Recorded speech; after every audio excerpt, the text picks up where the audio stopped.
Okay. And hello. Assuming I did this right. Welcome to the reading stream. Let's see. Are we live? We seem to be live. 1 second. Just gonna hold on. Excuse me. It's not an OSP stream if there's not some kind of technical difficulty. Okay, yeah, we seem to be doing good. All right.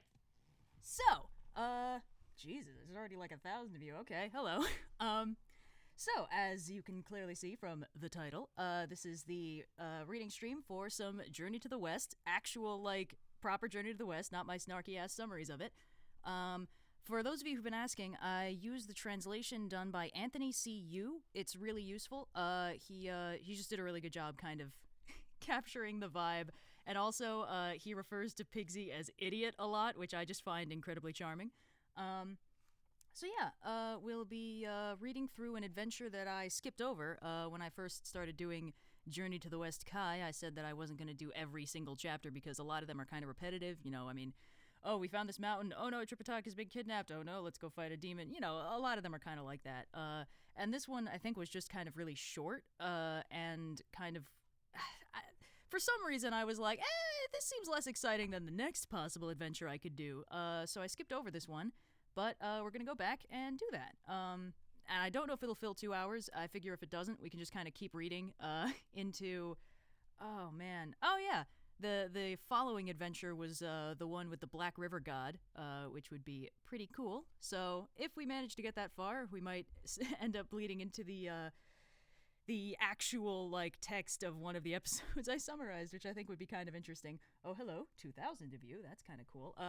Do remember that we are attempting to fundraise for Feeding America. There's a little donation-y bar thing at the bottom. Actually, let's see how far we're going right now. Okay, yeah, creeping up on 3,500, which is pretty good. So yeah, if you can, feel free to donate. If you can't, that's, you know, that's fine. Just enjoy the dulcet tones of this hot mess. So let's see.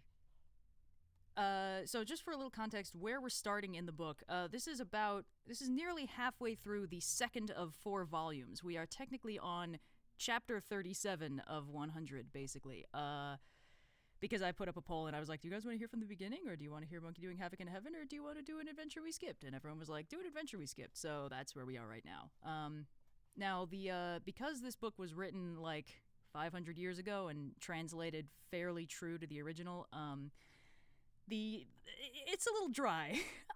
So I'll do my best to like make it exciting. But you know, this isn't like Sherlock Holmes or even Poe. It's older and it's been through the lens of translation, and sometimes that can kind of flatten prose a little bit. So yeah, I'll do my best, and hopefully we have a good time.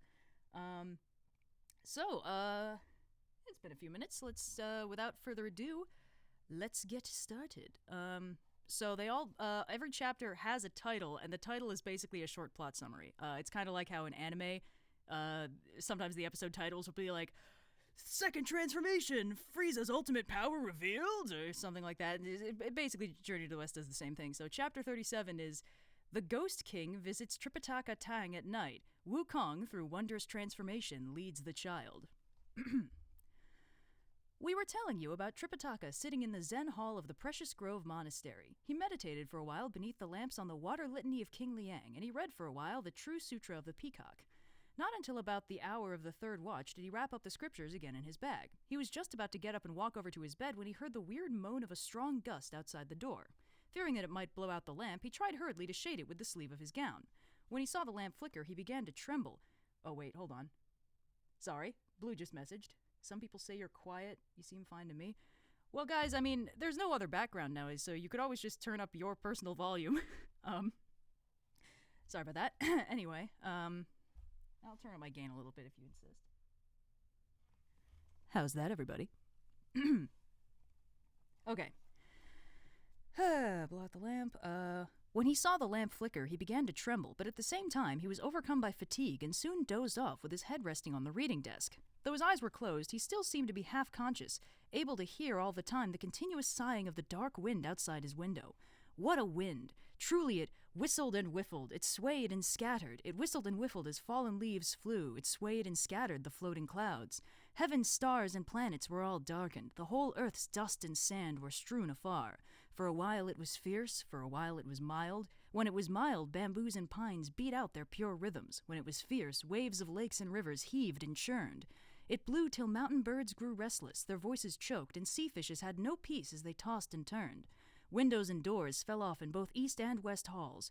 Gods and ghosts glowered in hallways front and back. The Buddha hall's flower vase was blown to the ground. The old chalice tumbled and wisdom lamp grew faint.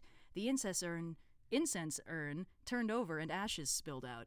The candlesticks were tilted as flames changed to smoke. Banners, sacred canopies were all awry. Bell and drum towers were shaken to the roots. In his dream, the elder seemed to hear, after the wind had passed, a faint voice outside the Zen hall crying, "Master!" He raised his hand in his dream to look and discovered a man standing outside the door who was soaked from head to toe. As tears rolled down from his eyes, he kept calling, "Master!" Tripitaka rose up and said, "Could you be a goblin or a ghost, a fiend or a demon coming to mock me at the depth of night? I am neither a rapacious nor a wrathful person, but rather an honest and upright priest. Having received the imperial decree from the great Tang in the land of the East, I am on my way to the western heaven to seek scriptures from Buddha. I have 3 disciples under my command, all valiant men able to tame tigers and subdue dragons, heroic warriors capable of repelling demons and extirpating monsters. If they see you, you will be reduced to powder and dust. Take note, therefore, of my compassionate intent and my mind which knows how to use skillful means. Leave this place, go somewhere far away while there's still time, and don't come up the door of our Zen hall." Reclining firmly by the door of the hall, the man said, "Master, we are not a demon or monster, nor are we a goblin or bogey." "If you are not that kind of creature," said Tripitaka, "why are you here so late in the night?" "Open wide your eyes, master," said the man, "and look at us." The elder indeed fixed his gaze on his visitor. Ah! His head had on it a rising to heaven cap.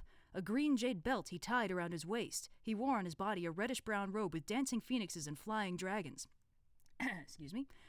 His feet trod on a pair of carefree boots of embroidered cloud pattern. His hands held a white jade token adorned with planets and stars. His face seemed the immortal king of Time Mountain. His form was like the civilized King Wen Chang. When Tripitaka saw this, he paled with fright and hurriedly bowed low before his visitor, crying with a loud voice, "Which dynasty do you belong to, your majesty? Please take a seat." He then tried to take hold of his visitor's hands, only to find that he succeeded in grasping nothing but thin air. Spinning around, he sat down and looked. There was the man again. The elder asked once more, "Your majesty, in what region are you a king? Of what empire are you a ruler? Could it be that there is strife in your kingdom and you are so opposed by treacherous ministers that you have to flee for your life and arrive here at night? What do you have to say? Please tell me." Only then did the man, as tears rolled down his cheeks, describe events of old, as sorrow constringed his brow, disclose the former cause. Excuse me. "Master," he said, "our home is located due west of here, only about 40 miles away, where there is a city, the place we founded our kingdom." "What is its name?" said Tripitaka. "To tell you the truth," said the man, "when we established our reign, we gave it the name Black Rooster Kingdom." "Why is it that your majesty seems so frightened?" said Tripitaka. "And for what reason did you come to this place?" The man said, "Oh, master, 5 years ago we had a drought here, so severe that no vegetation could grow and the people were all starving to death. It was dreadful." When Tripitaka heard these words, he nodded and smiled, saying, "Your majesty, the ancients said, when the kingdom is rectified, then even the mind of heaven is agreeable. You must not have been treating your subjects with compassion. If there were drought and famine in the land, how could you forsake your domain? You should have opened up your warehouses in order to bring relief to the people. You should repent of all the sins you have committed and try to do good henceforth. When you have freed and pardoned those who were unjustly accused and condemned, then the mind of heaven will be pacified, and the winds and the rains will become timely and auspicious once more." "The warehouses in my kingdom," said the man, "were all empty, and both our revenue and our food were exhausted. The salaries for our civil and military officials had to be stopped, and there was not meat in our royal diet. I attempted to imitate the way King Yu conquered the flood, by suffering with our people, by ritual cleansing, maintaining a vegetarian diet, and practicing abstinence. Night and day we offered prayers and incense to heaven. This went on for 3 years, but all we had as a result were parched rivers and dried wells. As we reached our most desperate moment, there came to us suddenly from Chungnan Mountain a Taoist of the Complete Truth sect, who was able to summon the wind and call for rain, to transform rock into gold. He first presented himself to the civil and military officials, and then he met with us. We, of course, invited him to ascend the liturgical platform and offer prayers, which were indeed efficacious. As he struck aloud his ritual placard, torrential rain came down in a moment. We thought that 3 feet of rain would be quite sufficient, but he said that since the drought had been so severe for such a long time, he would ask for an extra 2 inches. When we saw how magnanimous he was, we went through the ceremony of 8 bows with him and became bond brothers. "This," said Tripitaka, "is the greatest joy for your majesty." "What joy is there?" said the man. Tripitaka said, "If the Taoist has these kinds of abilities, you can tell him to make rain when you want rain and to make gold when you want gold. What need is there for you to leave the city and come here?" I like how Tripitaka has not put together that this dude is a ghost yet. "We shared our food and rest with him for 2 years," said the man. "When it was the time of spring again, as flowers bloomed seductively on the apricot and peach trees, every household in the kingdom was going out to enjoy the lovely scenery. At that time, when our officials retired to their residences and our consorts to their chambers, the Taoist and we walked hand in hand into the imperial garden. When we came near our well with octagonal marble walls, he threw something in it which emitted myriad shafts of golden light and tricked us into approaching the side of the well to see what sort of treasure was in it. Moved to treachery all at once, he pushed us into the well, which he then covered with a slab of stone. He sealed off the entire well with mud and dirt, and even transplanted a plantain tree on it. Alas, pity us! We have been dead now for 3 years, a ghost who lost his life in the well and whose wrong has yet to be avenged." When the Tang monk heard that the man was in fact a ghost, he turned numb with fear as his hairs stood on end. He had, however, no choice but to ask his visitor further, saying, "Your Majesty, there is something unreasonable in what you have just said. If you have been dead indeed for 3 years, how could those civil and military officials, those consorts of 3 palaces, not miss you and seek you when they had to attend court once every 3rd morning?" The man said, "Master, when one speaks of the Taoist's abilities, they are truly rare in the world. Since he murdered us, he shook his body once in the garden and transformed himself into an exact image of us. Then and there, he took over our empire and usurped our kingdom. Our 2 divisions of civil and military officials, some 400 court ministers, and the consorts and ladies of 3 palaces and 6 chambers now all belong to him." "Your Majesty," said Tripitaka, "you are too timid." "Why timid?" said the man. Tripitaka said, "Your Majesty, that fiend indeed must have some magic powers in order to change into your form and usurp your kingdom. The civil and military officials might not recognize him, and the consorts might not realize what has happened. But you understand, even though you have died, why didn't you file suit against him before King Yama in the region of darkness? You can at least give an account of the wrongs perpetrated." "His magic powers are great indeed," said the man, "and he's intimate with most of the divine officials. The city's tutelary guardians drinks with him frequently. The ocean's dragon kings are his relatives, equal to heaven of the Tai Mountain is his dear friend, and the 10 kings of hell happen to be his bond brothers. That's why we have no place to go to even to file suit." So, quick side note, if you think that Tripitaka being like, "Well, why didn't you file an official complaint when you died?" You may note that the bureaucracy of heaven is kind of a really big deal in Journey to the West, and Tripitaka is a very kind of lawful good guy, so he does tend to default to like, "Oh, well, try doing this official thing and this Hold on. Okay, we reconnected. Just a second.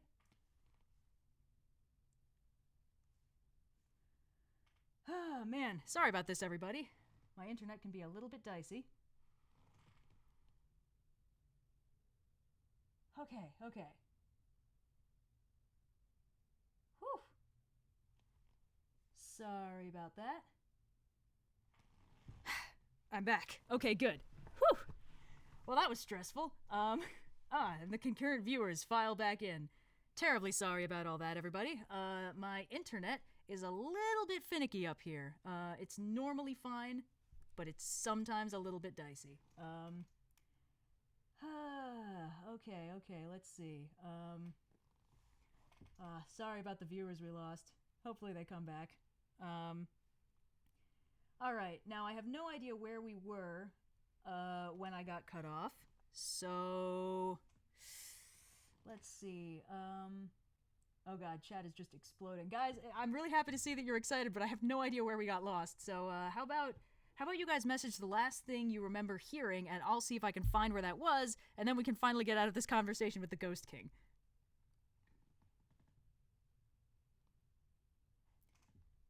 Okay, let's see. The divine intervention of the... Oh no, that was just somebody saying divine intervention of the Gold Star of Venus. I was shit-talking... Oh no! I was still shit-talking the heavenly bureaucracy? Holy crap, I've been cut off for a while. Oh man. Oh god, how long was I out? Okay, well... Wow, alright, okay. Did I get cut off on like the, "Oh, you must sue him" or whatever? God damn. Oh no! No, I got through like a whole page! I'm so sorry, guys, I had no idea the stream had cut out. it's because I have to like look at the page and I can't really look at the screen and also read the book at the same time. Oh no. I'm sorry, everybody. Okay. So I was shit talking. Okay. Blah blah blah. We have no place to go, even to file suit. Okay. Jeez. Now I have to read this again. All right. Sorry, everybody. Starting again.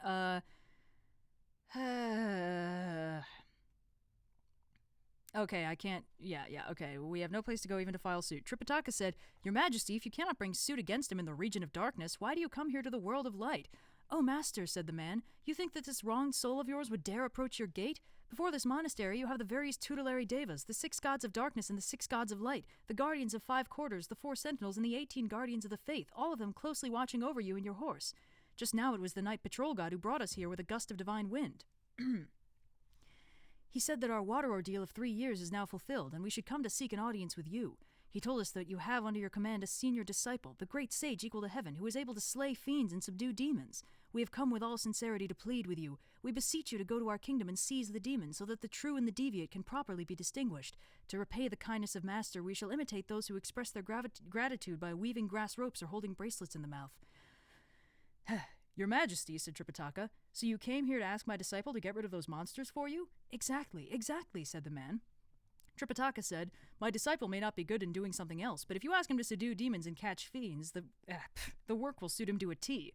But your Majesty, though you may order him to seize the monster, I fear that he may find it difficult to carry it out. Why should it be difficult, said the man. Tripitaka said, If that fiend indeed possesses such great magic powers that he has managed to transform himself into an exact image of you, then it will mean also that all the civil and military officials of the court and all your consorts have been nothing but friendly and amiable towards him. Hang on, there we go. Though my disciple may be able, he would not engage in warfare recklessly, for if we were caught by the officials, who should accuse us of plotting against the kingdom and charge us with the crime of treason, we would be imprisoned in your city. Wouldn't our efforts then be like the vain attempt of drawing a tiger or carving a heron? Hang on. You guys doing okay? Okay, yeah, good. I'm glad I didn't go too far back. I still have someone in the city, said the man. Tripitaka said, That's good. He must be, I suppose, a hereditary prince of the First Order dispatched to a command post somewhere? No, said the man. I have in the palace a prince, an heir apparent of my own begetting. Has the prince been banished by the demon? Asked Tripitaka. Not yet, said the man, but he has been asked to remain in the Hall of Golden Chimes, either to discuss the classic texts with one of the secretaries or to sit on the throne with the Taoist. For these 3 years, the prince was forbidden to enter the palace and unable to see his mother. Tripitaka said, For what reason? The man said, This was a plan of that fiend, for he feared that if mother and son had a chance to meet, their casual conversations might lead them to discover the truth. Though your ordeal no doubt has been preordained of heaven, said Tripitaka, it is nonetheless similar to what I had to undergo. Long ago, my father was killed by a pirate, who also took my mother by force. After 3 months, she gave birth to me, and I escaped with my life in the waters. It was my good fortune that a gracious master at the Gold Mountain Monastery reared me till I was grown.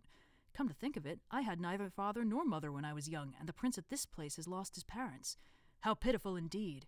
But let me ask you, though you may have a prince still in court, how can I possibly get to meet him? Why not? Asked the man. Tripitaka said, He's now guarded by the demon, and he cannot even see his own mother. I'm only a monk. For what reason would I be able to have an audience with him? The man said, But he is leaving the court tomorrow. What for? Asked Tripitaka. The man said, During the time of the early court tomorrow, the prince plans to lead 3,000 men and horses, together with falcons and dogs, to go hunting outside the city. Master will certainly have a chance to meet him. When you do, and if you are willing to tell him what I told you, he will believe you. He's of fleshly eyes and mortal stock, said Tripitaka. Having been deceived by the demon into remaining in the hall, was there a day when he did not address the spurious ruler as Father King? How could he possibly believe my words? If you are afraid he won't believe you, said the man, we shall leave with you a sign to indicate that you are telling the truth. What kind of sign? Said Tripitaka. The man put down the white jade token inlaid with gold he had in his hands and said, This thing can be a sign. What's the significance of this thing? Said Tripitaka. The man said, After the Taoist had changed into our form, all he lacked was this treasure. When he entered the palace, he claimed that the rain-making Taoist had robbed him of this jade token, which for 3 years now he had not been able to recover. If our prince sees it, the sight of the thing will remind him of its true owner, and our wrongs will be avenged. All right, said Tripitaka. Let me have it, and I'll ask my disciple to take care of you. Will you wait here? We dare not, said the man. We plan to ask the night patrol god to use another gust of divine wind and send us into the inner palace, where we shall appear in a dream to our true queen of the central palace. We want to make certain that mother and son will be of one mind with all of you. Tripitaka nodded in agreement and said, "Please go." The wronged soul bowed to take leave of Tripitaka, who was trying to walk outside to send him off. Somehow he tripped and fell, and when Tripitaka started up, it was all a dream. As he faced the dim, flickering lamp in fear, he cried repeatedly, "Disciples! Disciples!" "What's all this hollering for the local spirit?" mumbled Pachier, beginning to stir. "I used to be a man of might dedicated to passing my days by devouring humans, and I loved the taste of blood and meat. What enjoyment! You have to leave the family and ask us to protect you on a journey. I thought I was to be a monk, but in fact I'm a slave. During the day I have to pull the luggage and lead the horse, while at night I have to carry the night pot and smell someone's stinky feet by sharing his bed. And even at this hour you are not asleep. What are you calling us disciples for?" "Disciples," said Tripitaka. "Just now I fell asleep on the table and had a weird dream." Leaping up all at once, Pilgrim, by the way, Pilgrim is monkey, but they call him Pilgrim a lot because he's Pilgrim's son. Sorry. Pilgrim said, "Dreams arise from your thoughts. Before you ascended a mountain, you were afraid of monsters already. You worried over the distance to Thunderclap, which you have yet to reach. You also thought of Chang'an and wondered when you would be able to return. When your mind is restless, you have many dreams. But look at old monkey. With true single-mindedness, I seek Buddha in the West, and that's why I don't have even the tiniest dream." Tripitaka said, "Disciple, this dream of mine is not a homesick dream. When I closed my eyes just now, a violent gust of wind brought into my view a king standing outside the door of our chamber. He said he was the ruler of the Black Rooster Kingdom, but his whole body was dripping wet and he was weeping." He then proceeded to give a thorough account of their conversation in the dream to Pilgrim. "No need to say anything more," said Pilgrim, chuckling. "If he appears in this dream of yours to you, he's plainly trying to take care of old monkey by giving me some business. There must be a fiend there trying to usurp the throne and seize the kingdom. Let me distinguish the true from the false for those people. When my rod reaches that place, success is assured." "But disciple," said Tripitaka, "he said that the fiend has great magic power." "Don't be afraid of whatever greatness he has," said Pilgrim. "Just remember that when old monkey arrives, he'll have no place to run." Tripitaka said, "I also remember that he left us something as a sign." "Master, don't fool around," said Pachier. "It's just a dream. Why keep up this chit-chat?" Sha Monk said, "As the saying goes, you don't believe the honesty of the honest. You guard against the unkindness of the kind.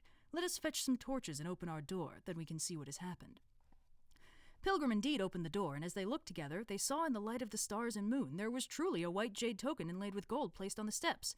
Pachier walked forward and picked it up, saying, "Elder brother, what is this?" "This is a treasure usually held by a king," said Pilgrim, "and it's called a jade token. Master, since we do have such a thing, the matter of your dream has to be true. You can depend entirely on old monkey for things. You can depend entirely on old monkey for catching the fiend tomorrow, but I want you to face 3 unlucky things." Fine, said Pachier. "It's enough to have a dream. You have to tell him about it, too. Since when has this fellow failed to play tricks on people? Now he wants you to face 3 unlucky things." As he walked back inside, Tripitaka said, "What 3 things?" Pilgrim said, "Tomorrow, I want you to take the blame, take abuse, and catch the plague." Just one of these is bad enough, said Pachier, laughing. "How could one bear all 3 of them?" The Tang monk, after all, was an intelligent elder. He therefore asked, "Disciple, can you tell me more about what these 3 things involved?"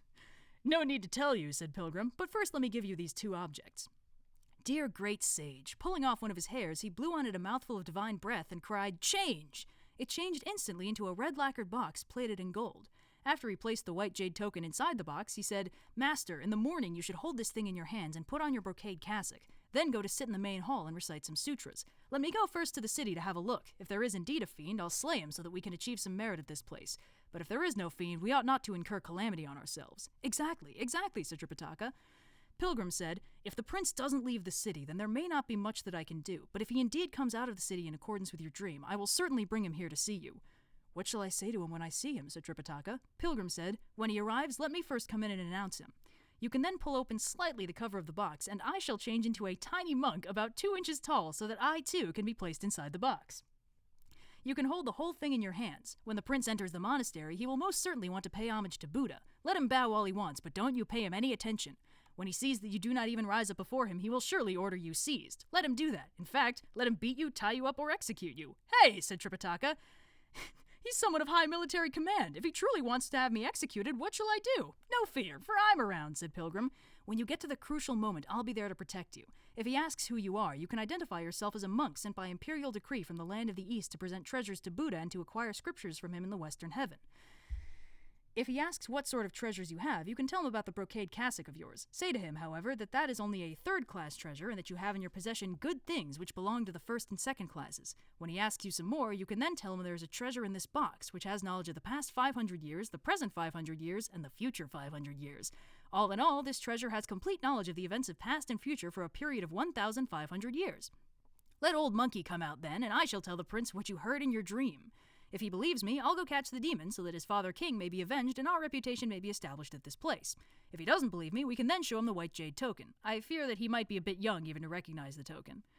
When Tripitaka heard these words, he was very pleased, saying, "Oh, disciple, this is a most marvelous plan. But talk about these treasures. One will be called Brocade Cassock and the other White Jade Token. What shall be the name of that treasure you will change into? Let's call him King-Making Thing," said Pilgrim. Tripitaka agreed and kept these words in his heart. That whole night, master and disciples did not, of course, have any sleep. Impatiently waiting for the dawn, they wished they could, by nodding their heads, call forth the eastern sun, and with one breath disperse all heaven's stars. Whew. Oh, this is such a goofy plan. Anyway. In a little while, the eastern sky paled with light. Pilgrim thereupon gave the following instructions to Pachier and the Sha monk. "Don't disturb the monks so that they won't be milling around in the monastery. When I have accomplished what I must do, then we'll journey again." He took leave of them and somersaulted at once into the air. Opening wide his fiery eyes to look toward the west, he discovered that there was indeed a city. How could he see it so readily, you ask? Well, the fact of the matter was that the city, as we told you before, was only 40 miles away. So the moment Pilgrim rose into the air, he saw it immediately. As Pilgrim drew near the city and stared at it carefully, he saw that it was shrouded by unending layers of eerie mists and battered by constant gusts of demonic wind. Sighing to himself in the air, Pilgrim said, "If a true king ascends his precious throne, auspicious light and clouds will this place enfold. Since a fiend has usurped the dragon's seat, rising black mist seals up the doors of gold." He was thus speaking to himself when he heard the loud booms of cannons. As the eastern gate swung open, a troop of men and horses appeared, indeed a hunting corps most fearsome in appearance. You see them. Leaving the capital at dawn, they go to hunt on the meadow. Bright banners unfurl in the sun, white stallions race against the wind. The lizard-skin drums roll and roll as tasseled lances strike in pairs. The falconers are ferocious and whippers in both mean and strong. Fire cannons rattle the heavens and bird-lime poles glow in the sun. Each one props up his arrows. Every man holds up his carved bows. They spread their nets beneath the slope and pull taut the ropes in the path. At one crack like a thunderclap, 1,000 steeds charge the leopards and bears. Tricky hares cannot save their lives. Wily deer are at their wits' end. Foxes are fated to expire. Antelopes perish in the midst. If pheasants can't fly to escape, could wild fowls find refuge from harm? All of them ransack the mountain range to capture wild beasts and cut down the forests to shoot at flying things. Whew, I'm gonna take a quick tea break, excuse me.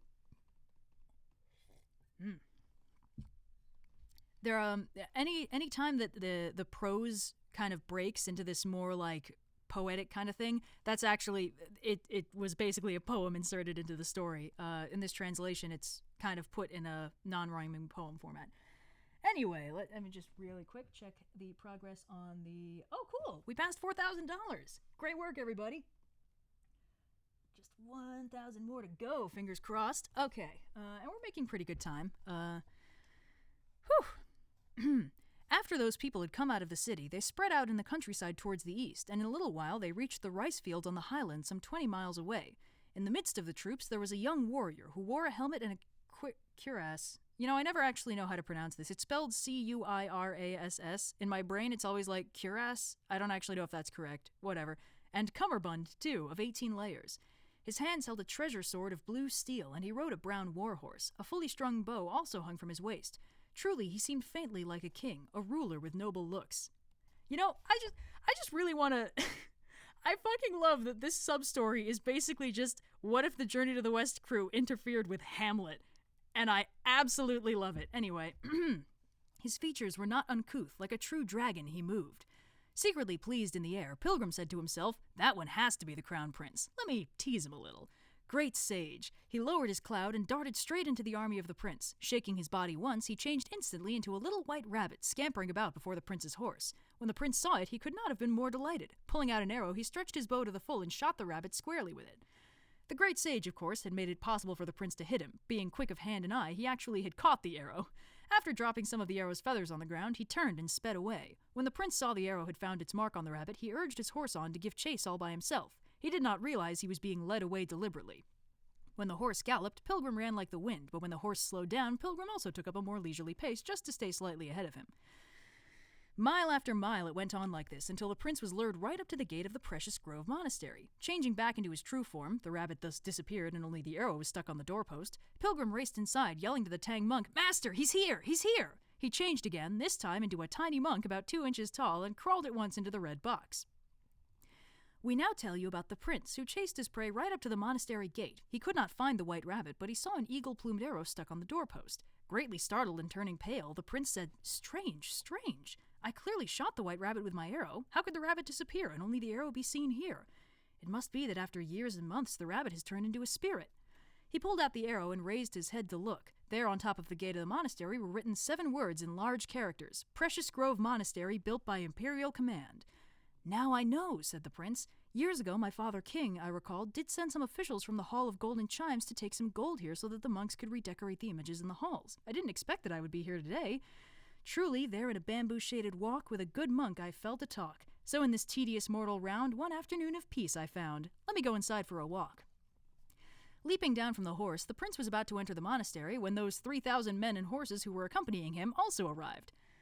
As they crowded into the monastery, the resident monks hurriedly came kowtowing to receive them into the main hall so that they could pay homage to the images of Buddha. Afterwards, they raised their eyes to look about, intending to tour the corridors and enjoy the scenery, when they suddenly discovered that there was a monk sitting right in the middle of the hall. Becoming enraged at once, the prince said, "This monk is terribly rude! Half a throne of this dynasty has entered this monastery. Though I have issued no decree for this visit so that he has been spared from meeting us at a great distance, he should now at least get up when soldiers and horses are at the door. How dare he sit there unmoved? Seize him!" He said seize, and the guards on both sides immediately attempted to catch hold of the Tang monk so that they could bind him with ropes. Sitting in the box, Pilgrim recited in silence a spell, saying, "You various guardians of the faith, the 6 gods of darkness and the 6 gods of light, I am drawing up a plan to subdue a fiend. This prince, ignorant of the matter, is about to have my master bound with ropes. All of you must protect him. If he's really bound, you all will be found guilty." When the great sage gave such an order in secret, who would dare disobey him? The deities indeed gave protection to Tripitaka in such a way that those people could not even touch his bald head. It was as if a brick wall... why am I having so much trouble with this? It was as if a brick wall had come between them so that they could not approach him at all. "Where did you come from, monk," said the prince, "that you dare use this magic of body concealment to mock me?" Tripitaka walked up to him instead and saluted him, saying, "This poor monk does not know any magic of body concealment. I am the Tang monk from the land of the East, a priest going to present treasures to Buddha and to acquire scriptures from him in the western heaven." The prince said, "Though your land of the East is actually the Central Plains, it is incomparably poor. What kind of treasures do you have? You tell me." "The cassock I have on my body," said Tripitaka, "is a treasure of the 3rd class. But I have in addition those of the 1st and 2nd classes as well, and they are even better things." Hold on.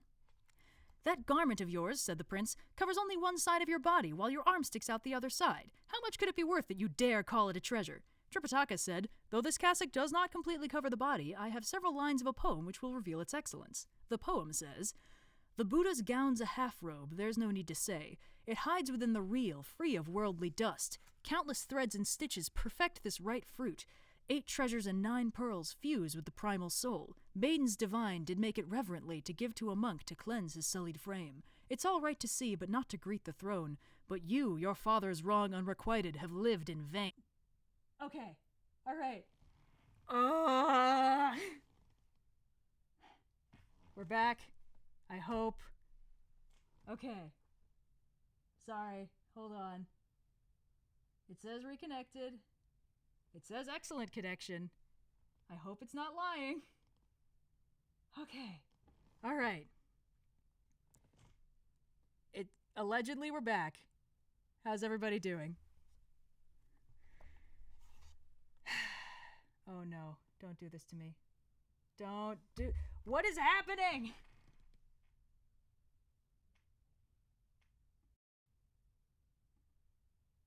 Hold on. Oh my god, what is happening? Okay. Come on. You absolute coat hanger. Seriously, this is absurd. This is ridiculous. Hold on. I know, man, I'm working on it. Okay. Hold on. Oh, okay. Alright. I get it. Thank you, Stream Health. I know. Okay. Alright. Well, viewers seem to be climbing again. This is good. Okay, we're back. We're back for real. I'm really sorry, guys. I'm trying my best. My internet is normally very reliable, and it's only when I try and stream that it freaks out. Okay. Okay, so it seems like we were at sullied frame, which is convenient and helpful. Alright. Oh, God! This is just supposed to be a nice, chill little adventure. I'm just gonna sit down with a book in a nice little corner and read for 2 hours. Oh, it's never that easy, is it? Sullied frame, okay. Maidens divine did make it reverently to give a monk to cleanse his sullied frame, which is where we were last time, I believe. Good, okay. It's all right to see, but not to greet the throne, but you, your father's wrong unrequited, have lived in vain. When the prince heard these words, he grew very angry, saying, This brazen monk is talking rubbish. Your clever mouth and slippery tongue may boast all you will of that half a piece of garment, but since when have I not requited my father's wrong? You tell me. Taking a step forward, Tripitaka folded his hands and said, Your Highness, how many favors does a man receive as he lives in this world? 4 favors, said the prince. Which 4? Said Tripitaka. The favor of shelter and support provided by heaven and earth, said the prince, the favor of the luminous presence of the sun and the moon, the favor of provisions from the ruler and his land, and the favor of his parents' breeding and nurture. With a smile, Tripitaka said, The words of your highness are not quite right. A man has only the shelter and support of heaven and earth, the luminous presence of the sun and the moon, and the provisions from the land of his king. Where does he get his parents' breeding and nurture? This monk, said the prince angrily, is an idle and ungrateful man who shaves his hair only to commit treason. If a man has no parental breeding and nurture, where does his body come from? Your Highness, said Tripitaka, this humble monk does not know the answer, but inside this red box is a treasure called the king-making thing. He has knowledge of events of the past 500 years, the present 500 years, and the future 500 years. All in all, he knows completely the events of past and future for a period of 1,500 years, and he knows that there is no such favor of parental breeding and nurture. It is he who has ordered your poor monk to wait here for you a long time. Hearing this, the prince gave the order, Bring him here for me to see. Tripitaka pulled open the box's cover. Pilgrim leapt out and began to hobble all over the place. The prince said, This little midget, what can he know? When Pilgrim heard this remark about his size, he at once resorted to magic. Straightening up his torso, he grew about 3.5 feet instantly.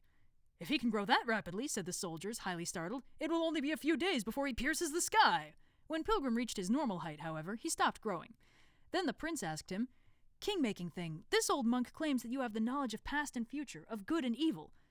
Do you divine by the tortoise shell, by the stalks of plants, or do you use books to determine human fortunes? None of these, said Pilgrim. For I need my 3-inch tongue solely when I know all things completely. This fellow, too, is babbling, said the prince. Since the time of antiquity, the book I Ching of Cho has proved to be supremely marvelous in determining throughout the world good and evil for man to seek or avoid. Therefore, tortoise shells or plant stalks are used for divination. But if one relies solely on your words, what evidence is there? Your empty words on luck or misfortune can only vex the minds of people.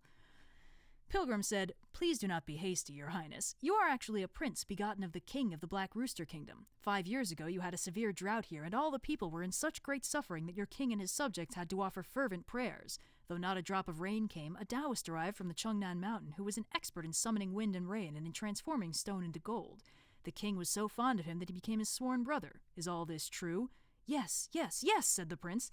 Say some more. Pilgrim said, After 3 years, the Taoist disappeared, and who is he now who uses the royal we? The prince said, There was indeed a Taoist with whom Father King swore to be his brother. In fact, they ate together and rested together. 3 years ago, when they were enjoying the sights of the Imperial Garden, the Taoist used a gust of magic wind and transported back to Chungnan Mountain the gold inlaid white jade token that Father King had in his hands. Even now, however, Father King still misses him, and because of his absence has closed down the garden for 3 years. But who is now ruling if not my Father King? When Pilgrim heard those words, he began to snicker. The prince asked him again, but instead of replying, he only continued to snicker some more. Why don't you speak when you should? Said the prince angrily. Why do you snicker like that? I still have plenty to say, said Pilgrim, but there are so many people around, and it's not convenient for me to speak up. When the prince saw that there might be some reason for such a statement, he waved his sleeve once to dismiss the soldiers. Sorry, I keep, checking to see if the stream is still alive because I'm so paranoid now. Oh, God. Oh, crap! Wait, we totally hit we hit the thing! Hey! $5,500, guys! That is amazing! Excellent work, thank you so much. Woo! Alright. Oh, don't. Okay. Whew, we seem to be okay. Yes, okay, cool. Blue is going to bump the limit to $10,000. I mean, if we can hit that this stream, that'll be nice. If not, I mean, tomorrow we're streaming more games, so maybe we'll be able to hit it then. But for now, let's just bask in the glory of that full bar for as long as we have it. Okay. Back to the story. The captain of the guard immediately gave the order to have the 3,000 men and horses stationed outside the monastery gate. The hall was thus nearly emptied of people, with only the prince sitting in the middle, the elder standing before him, and Pilgrim to his left. After even the resident monks retired, then Pilgrim went forward and said to him soberly, "Your Highness, the one who left with the wind is actually your true father, but the one who occupies the throne now is the Taoist who made rain." "Rubbish, rubbish," said the prince. "Since the departure of the Taoist, my father has governed so well that the wind and rain are seasonal, the country is prosperous, and the people are secure. But if what you say is true, then the present ruler is not my father king. It's a good thing that I am young and I can be somewhat tolerant. If my father king hears such treasonous words from you, he will have you seized and hewn to pieces." He dismissed Pilgrim with a snort. Turning to the Tang monk, Pilgrim said, "You see, I said that he wouldn't believe me, and indeed he does not. Take the treasure now and present it to him. After certifying our rescript, we can proceed to the Western Heaven." Tripitaka handed the red box over to Pilgrim, who, having retrieved it, shook his body and the box disappeared. It was, you see, actually the transformation of his hair which was retrieved by him. With both hands, Pilgrim presented the white jade token to the prince. When he saw the object, the prince shouted, "What a monk! What a monk! You were the Taoist of 5 years ago who came to cheat our household of this treasure. Now you are disguised as a monk to present it back to us? Seize him!" When he shouted the order like that, the elder was so frightened that he pointed at Pilgrim and said, "You Pima Wen, you have a special knack for causing trouble and bringing calamity on me." "Don't shout," said Pilgrim, walking up to the prince to stop him. "Don't let this thing leak out. I'm not called king-making thing, for I have a real name." "You come up here," said the prince angrily. "Answer me with your real name so that I can send you to the Bureau of Justice to center you. To sentence you. Center. You better watch out or I'm gonna center you." Pilgrim said, "I'm the senior disciple of this elder, and my name is Wukong, Pilgrim's son. Because my master and I were on our way to acquire scriptures in the Western Heaven..." Oop. Okay. Sorry? We are good to go. So many interruptions. Who knew that reading Journey to the West would be so complicated? Let's see. I'm the senior disciple of this elder. My name is Wukong, Pilgrim's son. Because my master and I were on our way to acquire scriptures in the Western Heaven, we arrived last night and found lodging here. My master was reading the sutras in the night, and at about the hour of the third watch, he dreamed that your father appeared to him. Your father claimed that he was harmed by that Taoist, who pushed him into the words! Come on! Oh no, it's buffering again. Oh no, it's happening again! No! Hold on. Nobody freak out. I'm on it. It's happening. Don't worry. I am so angry about this. Okay. I think we're back. Sorry about that. And if you guys didn't get a lag spike, then sorry for freaking out for no reason. Whew. Okay.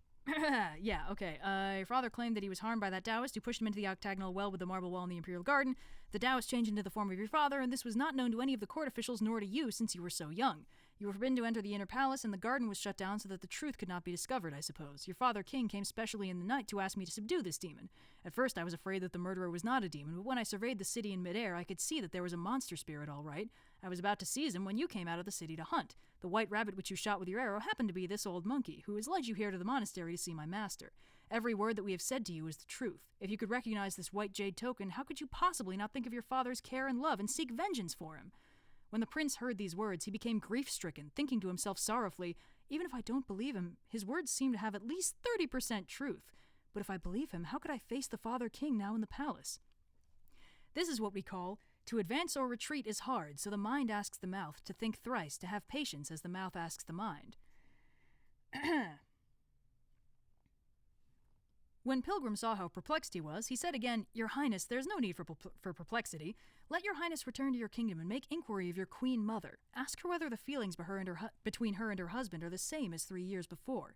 Just this one question will reveal the truth. Persuaded by this, the prince said, Yes, let me go and inquire of my mother. Leaping up, he took hold of the white jade token and wanted to leave. Pilgrim, however, tugged at him, saying, If all these men and horses of yours return with you, someone is bound to leak out information, and it'll be hard for me to succeed. You must, therefore, go back alone, and don't make a show of yourself. Don't go through the central gate of the sun, but enter the palace through the rear gate of the servants. When you get to see your mother in the palace, you must remember not to speak loftily or loudly. You must speak quietly and in a subdued manner, for I fear that the fiend has great magic powers, and if he ever gets wind of the news, it'll be difficult to preserve the lives of you and your mother. The prince obeyed this instruction. Walking out the door, he gave this order to the officers. Stay here and camp here. Don't move. I have something to attend to. When I return, we shall go back to the city together. Look at him. He gave the command for the troops to pitch camp while he sped to his city on a flying horse. The flying horse is probably not actually flying. As he left, we do not know what they have to say when he sees his mother, and you must listen to the explanation in the next chapter. And while we wait for that, I'm going to drink a little bit more tea and check the stream. Why is somebody spamming blue in the chat? What's happening? Why is everyone saying blue and red in the chat? What did I miss?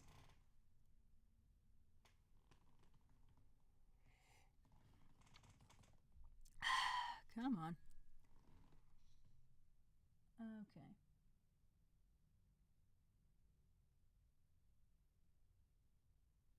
Huh. Well, I mean, as long as you guys are having fun, I guess it's fine. Okay, we're about $5,700 in, which is pretty good.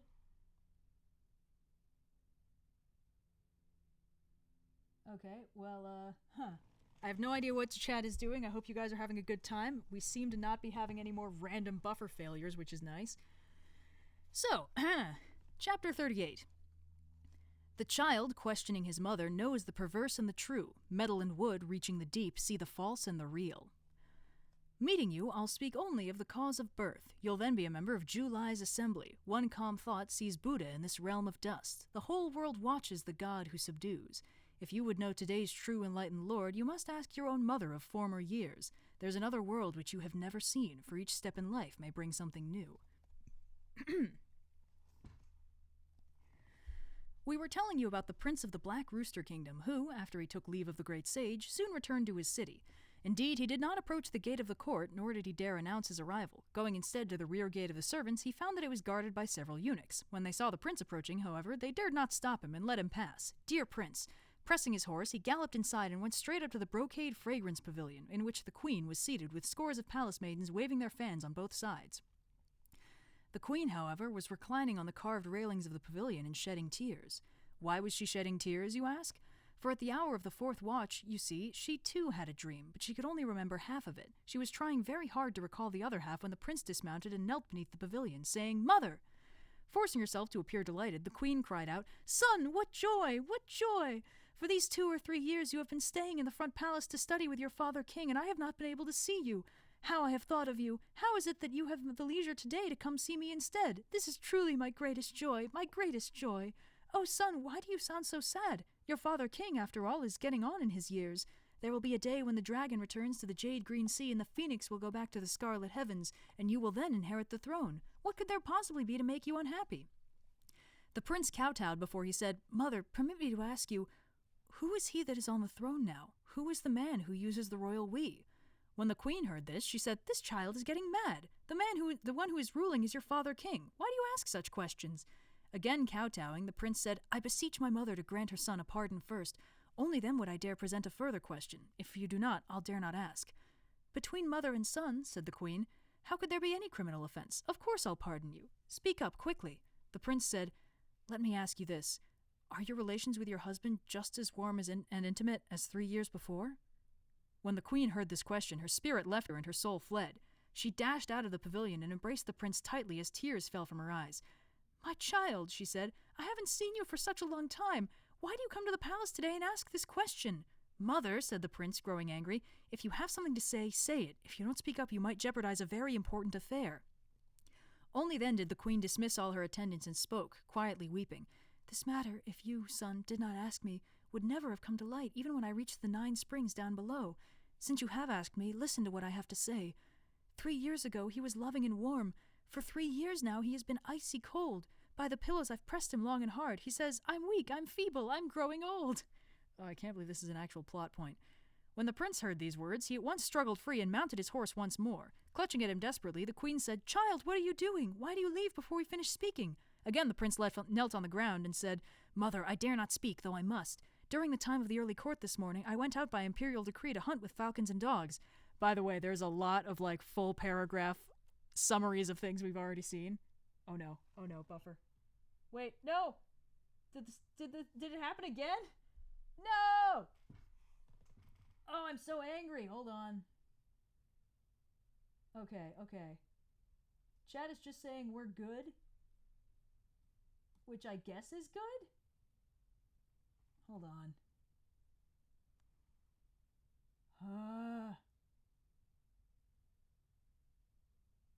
Okay.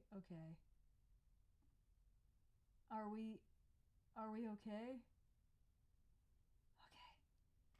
I think we're okay. I'm so frustrated about this stupid internet.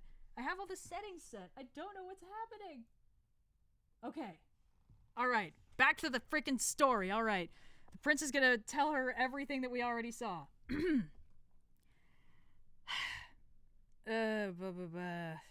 I went out by imperial decree to hunt with falcons and dogs. By chance, I met a sage monk sent by the throne in the land of the east to fetch scriptures. He has under him a senior disciple by the name of Pilgrim's Son, who is an expert in the subjugation of fiends. I was told that my real father king has been murdered in the imperial garden. He died, in fact, in the well with the octagonal marble walls. It was the Taoist who falsely changed into the form of Father King and usurped his dragon seat. Last night, Father King appeared to the monk in a dream and asked him to send his disciple to the city to catch this fiend. Your child did not dare believe them completely, and that was why I have come specially to question you. Now that Mother has spoken like this, I know that there must be a monster spirit here. Whoo! Oh, son, said the queen, how could you take the words of some stranger outside as the truth? The prince said, I did not, but Father King left them a sign. When the queen asked what sort of sign it was, the prince took out the white jade token inlaid with gold and handed it to her.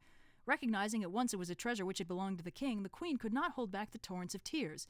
My lord, she cried, how could you not come to see me first if you had been dead for 3 years? How could you go to see the sage monk first and then the prince afterwards? Mother, said the prince, what are you saying? The queen said, my child, I also had a dream last night at about the hour of the 4th watch. I dreamed that your father king stood before me dripping wet, and he told me himself that he was dead. His spirit, he said, had gone to plead with the Tang monk to subdue the specious king and to save his former body. I clearly recall these words, but there is another half of the dream which I just cannot remember. I was speculating just now by myself when you arrived with your questions and this treasure. Let me put away the jade token for the moment. You should go and ask the sage monk to do what he must do quickly so that the demonic miasma may be dispelled and the perverse and true can be distinguished. That's the way you can repay your father king's kindness in rearing you. Oh, God. Okay. Swiftly mounting his horse, the prince went out of the rear gate of the servants and slipped away from the city. Truly, holding back his tears, he kowtowed to leave the queen. In grief, he went to bow again to the Tang monk. Oh no, is it happening again? I am so... Okay. Just a second. Hold on a minute. I will be... Okay. We seem to be okay.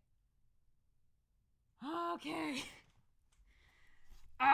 Every time the stream shows like a buffer circle on my end, I just freak out. Alright, okay. Back to the prince. In a little while, he was out of the city gate and went straight to the gate of the Precious Grove Monastery where he dismounted. As the soldiers came to receive him, the sun began to set. The prince gave the order for the soldiers to remain where they were stationed. Again by himself, he walked inside after straightening out his clothes to solicit Pilgrim's assistance. Just then, the Monkey King swaggered out from the main hall, and the prince at once went to his knees, saying, Master, I've returned. Pilgrim went forward to raise him, saying, Please rise. Did you ask anyone when you reached the city? I did, said the prince, and he gave a complete account of the conversation with his mother. Smiling gently, Pilgrim said, If he's that cold, he must be the transformation of some kind of cold-blooded creature. Don't worry. Let old Monkey get rid of him for you. But it's getting late now, and I can't move. You go back first, and I'll arrive tomorrow morning. Kowtowing repeatedly, the prince said, Master, I'll stay here to wait upon you until tomorrow, and then I can travel with you. That's no good, said Pilgrim. If we enter the city... that's no good, said Pilgrim. If we enter the city together, the fiend would become suspicious. Instead of a chance meeting, he'll think that you had gone somewhere especially to fetch me. The whole arrangement will make him blame you, will it not? Even if I go back now, said the prince, he will still blame me. Why? Said Pilgrim. The prince said, I was commanded during the early court to leave this number of men and horses, of falcons and dogs, to leave the city. But when I go back today, I have no game to present to the throne. If he accuses me of being incapable and has me jailed in Yu Li, who would you rely on when you enter the city in the morning? There's no one, after all, in the ranks who knows about this. That's nothing, said Pilgrim. You should have told me earlier about this, and I'd have found some game. Whew. Okay, we're good? We seem to be good. Just checking the concurrent viewers. Okay. Dear great sage, look at the way he shows off before the prince. With a bound, he leapt straight up onto the clouds, made the magic sign, and recited the spell, Let Om and Ram purify the Dharma realm, which summoned a mountain god and a local spirit. They arrived and bowed to him in midair, saying, Great sage, what is your wish when you command these humble deities to appear? Pilgrim said, Old Monkey arrived here in the company of the Tang monk, and he now intends to catch a wicked demon. Unfortunately, the prince did not catch any game during the hunt, and he dared not return to the court. I am therefore going to ask for you a small favor. Please find us some fallow deer, antelopes, wild hares, and fowls, a few pieces of each kind, so that we can send him off.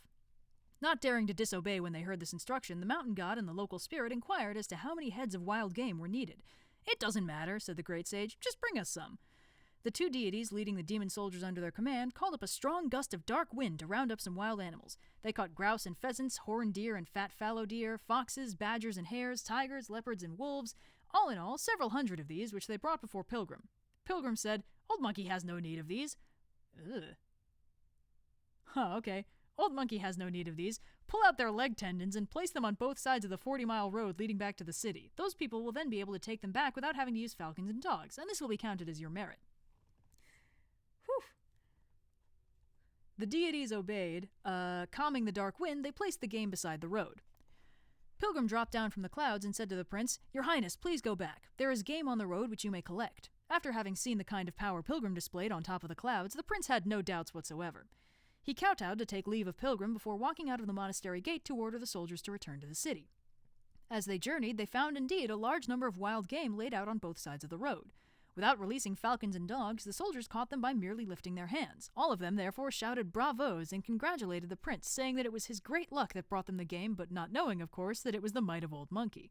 Listen to their songs of triumph as they proceeded back to the city. Pilgrim, meanwhile, returned to protect Tripitaka. When those monks in the monastery saw how intimate the pilgrims had been with the prince, how could they dare not be reverent? They again prepared a vegetarian meal to serve to the Tang monk, who then rested once more in the Zen hall. By about the hour of the first watch, Pilgrim, who had something on his mind, was unable to fall asleep. Rolling off his bed, he dashed up to the Tang monk and cried, Master! The elder at this time was actually not yet asleep, but knowing that the pilgrim could be rather restless and frenetic, he pretended that he was and did not respond. Pilgrim caught hold of his bald head and started to shake it violently, crying, Master, how is it that you are already asleep? You rascal, said the Tang monk, growing angry. You aren't going to sleep at this hour? What are you clamoring for? Master, said Pilgrim, I have a little matter I want to discuss with you. What matter? Said the elder. Pilgrim said, During the day I boasted to the prince that my abilities were higher than a mountain and greater than an ocean. To catch that monster spirit, I said, was as easy as reaching for something in my pocket. All I had to do was to stretch forth my hand and take it. Now I can't sleep, and when I think about the matter, I find that there's some difficulty. If you say that it's going to be difficult, said the Tang monk, then let's not try to catch him. We still have to, said Pilgrim, but we cannot justify our action. The Tang monk said, This ape is babbling again. The monster spirit has usurped the throne of a ruler. What do you mean that we cannot justify our action? Pilgrim said, Your venerable self only knows how to recite sutras and worship Buddha, how to sit and meditate. Since when have you ever seen the legal principles established by Xiao Ho? The proverb says, if you arrest a thief, you must seize him with the stolen goods. That fiend has been a king for 3 years, but he has not permitted his secret to leak out in any way. He slept with the ladies of the 3 palaces, and he has ruled amiably with his 2 rows of civil and military officials. Even if Old Monkey has the ability to arrest him, it will not be easy to convict him of his crime. Why not? Said the Tang monk. Pilgrim said, even if he is a mouthless gourd, he will have a row with you for a while. Can't you hear him? I'm the king of the Black Rooster Kingdom. What offense against heaven have I committed that you dare come to arrest me? What evidence do I have with which I can argue with him? What do you plan to do, then? Said the Tang monk.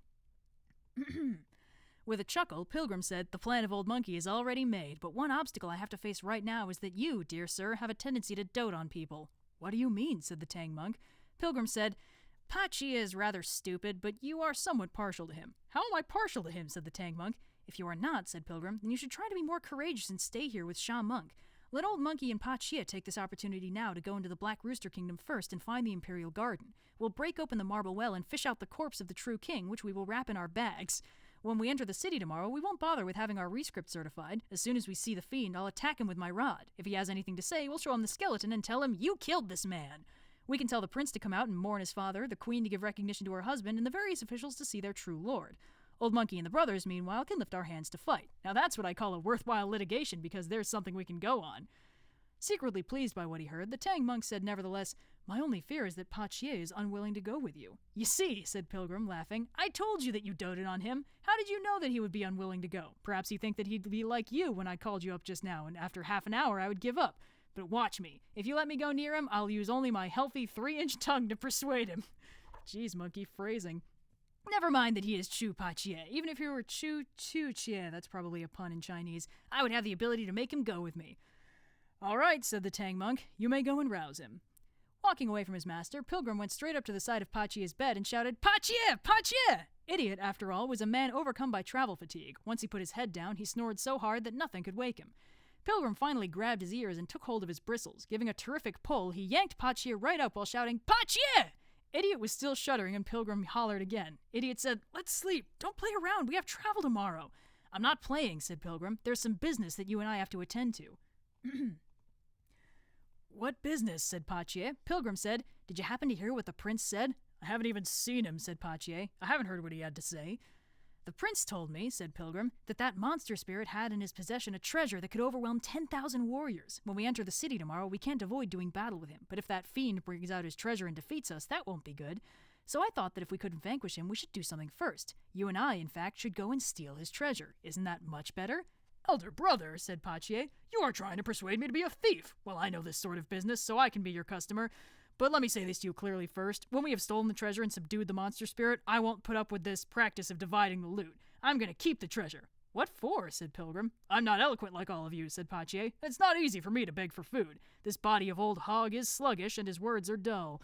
Moreover, I can't even recite sutras. When I get to those wild, uninhabited places, I have hopes that I can exchange the treasure for food."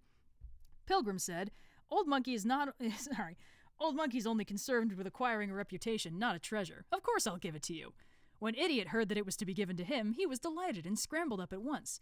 Climbing into his clothes, he left with Pilgrim. Truly, as the saying goes, even clear wine reddens a man's face, and yellow gold moves the mind of Tao. The two of them opened the door stealthily and slipped away from Tripitaka. Mounting the auspicious luminosity, they headed straight for the city. In a little while, they reached their destination. As they lowered their clouds, they heard the sound of the second watch being struck from the tower. "Brother," said Pilgrim, "it's the second watch." "Just right," said Pa Chia. "Everyone is sleeping soundly inside." Instead of heading for the central gate of the sun, the two of them went to the rear gate of the servants, where they heard also the sound of the rattle struck by guards on patrol. "Brother," said Pilgrim, "the front and the rear gates are all tightly guarded. How can we get in?" Pa Chia said, "Have you ever seen a thief walking through a door? Let's just jump over the wall." Pilgrim agreed and leapt at once onto the palace walls, followed by Pa Chia. Sneaking inside, the two of them searched for their way to the Imperial Garden. As they walked along, they came upon a towered gate with triple eaves and flying white banners. Painted on top of the gate were 3 large words that were luminescent in the light of the stars and moon: the Imperial Garden. When Pilgrim drew near and saw that the gate was locked and sealed with several layers of crossed strips of paper, he told Pa Chia to go to work. Idiot lifted up his iron rake and brought it down on the gate as hard as he could. The gate was pulverized at once. Pilgrim led the way to enter the garden, but no sooner had he stepped inside when he began to jump up and down, whooping and shouting. Pa Chia was so startled that he ran forward to tug at him, saying, "Elder brother, you scare me to death. I have never seen a thief bellowing like that.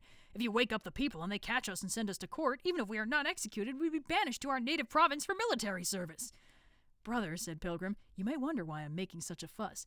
Just look at those carved and painted railings in ruin, bejeweled sheds and towers crumbling, banks of sedges and smartweeds all buried in dirt. Peonies and toomey both wilted, the scent of jasmines and roses is slight, tree peonies and lilies bloom vainly, hibiscus, a few kinds, gives way to bushes and shrubs, rare flowers and plants all perish, artificial rock mountains collapse, ponds dry up and fishes decline, green pines, purple bamboos, they're like dried firewood. Wormwood and artemisia grow rank on the paths, from cassia and peach trees branches break off. The roots of pear and plum trees are upturned, there's green moss on the bridgehead's winding path, such the scene of this garden desolate." "Why waste your breath in this lamentation?" said Pa Chia. Let's go finish our business quickly." Though Pilgrim was saddened by what he saw, he also thought of the dream of the Tang monk when he was told that the well could be found only beneath a plantain tree. As they walked along, they saw indeed such a tree, whose luxuriant growth was quite different from the other plants. Truly, she is a fine spiritual root of a kind, her empty self's heaven endowed. Every branch is thin like paper, every leaf can fold like a petal. 1,000 fine strands of green enclose one cinnabar heart within. She grieves when saddened by night rain, and droops for fear of autumn's wind. She grows in the primal strength of heaven, her nurtures the work of creation. A parchment forms her wondrous usage, as a fan she makes rare merit. How could phoenix plumes approximate her? Could even phoenix tails resemble her? Bathed in droplets of light dew, swathed in slender wisps of smoke, her green shade shrouds windows and doors, her green shadow mounts curtains and screens. Wild geese aren't allowed to perch here, nor may horses be tied to her. A frigid sky will make her dejected, a moonlit night her colors faint. She can only dispel high heat and protects from the scorching sun. Bashful for lacking the peach and pear's charm, she stands alone east of the white wall. "Pachier," said Pilgrim, "let's get started. The treasure's buried beneath the plantain tree." Idiot lifted his rake with both hands and toppled the plantain tree, after which he used his snout to burrow into the ground. After digging up some 3 or 4 feet of dirt, he discovered a slab of stone. Delighted, Idiot said, "Elder brother, we're lucky! There's indeed a treasure here covered by a slab of stone. I wonder if it's contained in a jar or a box." "Lift the stone up and take a look," said Pilgrim. Idiot immediately used his snout to give the slab of stone a shove. Immediately, glimmering shafts of light shot up. Laughing, Pachier said, "Lucky, lucky! The treasure's glowing!" He went forward to take another careful look and saw that it was actually the glow of the stars and moon reflected in the water of a well. "Elder brother," said Pachier, "when you want to do something, you ought to get to the bottom of it." "How so?" said Pilgrim. Pachier said, "This is a well. If you told me in the monastery that the treasure would be found in a well, I would have brought along those 2 ropes we used to tie our bags. Then we would have been able to find a way to lower old Hog down there. Now we're empty-handed. How could we go down there to fetch the thing up here?" "You want to go down there?" said Pilgrim. "Of course," said Pachier, "but we have no ropes." "Take off your clothes," said Pilgrim, "and I'll give you the means." Pachier said, "I don't have any good clothes. All I have to do is untie this shirt." Dear great sage, he took out his golden hooped rod and gave both its ends a pull, crying, "Grow!" It grew to about 70 or 80 feet long. "Pachier," he said, "you grab hold of one end and I'll let you down the well." "Elder brother," said Pachier, "you can do that, but when we reach the surface of the water, you stop." "I know," said Pilgrim. Idiot then wrapped himself around the rod at one end, and with no effort at all, Pilgrim picked him up and lowered him into the well. In a little while, they reached the edge of the water, and Pachier said, "We're touching water." When Pilgrim heard that, he gave the rod a plunge downward, and with a loud splash, Idiot fell into the water head first. Abandoning the iron rod, he began at once to tread water, muttering to himself, "Damn him! I told him to stop when we reached water, but he gave me a plunge instead." Pilgrim retrieved his rod and said, laughing, "Brother, is there any treasure?" "What treasure?" said Pachier. "It's only a well of water." Pilgrim said, "The treasure's sunk deep into the water. Why don't you go below and feel around?" Idiot indeed knew well the nature of water. He ducked his head under the surface and dove straight down. The well was extremely deep. He plunged hard a second time before opening his eyes to look around, and he saw all at once a towered edifice on which were written the words Water Crystal Palace. Highly shaken, Pachier said, "Undone! Undone! I got on the wrong way. I must have fallen into the ocean, for only the ocean has a Water Crystal Palace. How could there be one in a well?" Pachier, you see, did not know that this happened to be the palace of the Well Dragon King. As Pachier was speaking to himself, a yaksha on patrol opened the gate of the palace. When he saw what he saw, he ran inside to report, saying, "Great king! Disaster! From the well above fell a monk with a long snout and huge ears, stark naked and without a stitch of clothing. He isn't dead yet, and he's talking!" When the Well Dragon King heard this, he was greatly startled. "This must be the Marshal of Heavenly Reeds. Last night the Night Patrol God came here by imperial decree from above to take the soul of the King of the Black Rooster Kingdom to see the Tang monk. They were to ask the Great Sage equal to heaven to subdue a fiend. This has to be the Great Sage and the Marshal of Heavenly Reeds. We should not treat them rudely. Hurry, we must welcome them." Straightening out his clothes, the Dragon King led his water kinsman out the door and cried in a loud voice, "Marshal of Heavenly Reeds, please take a seat inside."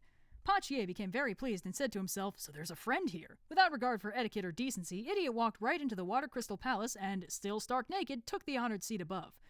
"Marshal," said the Dragon King, "I heard recently that your life was spared when you embraced the Buddhist faith to accompany the Tang monk to acquire scriptures in the Western Heaven. For what reason have you come here?" "I was just about to tell you that," said Pachier. "My elder brother, Sun Wukong, wanted to send you his most earnest greeting. He told me to come ask you for a certain treasure." "That's pitiful," said the Dragon King. "Where do I have any treasures around here? I'm not like those other Dragon Kings of such big rivers as the Yangtze, the Yellow River, the Huai, and the Qi. When they can fly and soar through the air most of the time to transform, they will have treasures. I've been stuck here for a long time. I can't even get to see the sun and the moon regularly. Where would I get any treasures?" "Don't refuse me," said Pachier. "If you have any, bring 'em out." "I do have just one treasure," said the Dragon King, but I can't bring it out. The marshal himself will have to go and take a look. How about it?" "Wonderful," said Pachier. "I'll go take a look." The Dragon King walked in front while Idiot followed. They passed the Water Crystal Palace and came upon a long corridor, inside of which they found lying there a 6-foot corpse. Pointing with his finger, the Dragon King said, "Marshal, that's the treasure." Pachier went forward to look at it. It was actually a dead king. Still wearing a Rising to Heaven cap, a reddish-brown robe, a pair of carefree boots, and a jade belt, he lay there stiff as a board. "Hard," said Pachier, chuckling. "This can't be considered a treasure.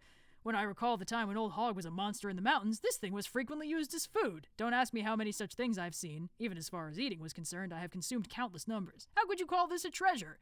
"So you don't know, Marshal," says the Dragon King, "that he is actually the corpse of the king of the Black Rooster Kingdom. Since he reached the well, I have embalmed him with a feature-preserving pearl so that he won't deteriorate.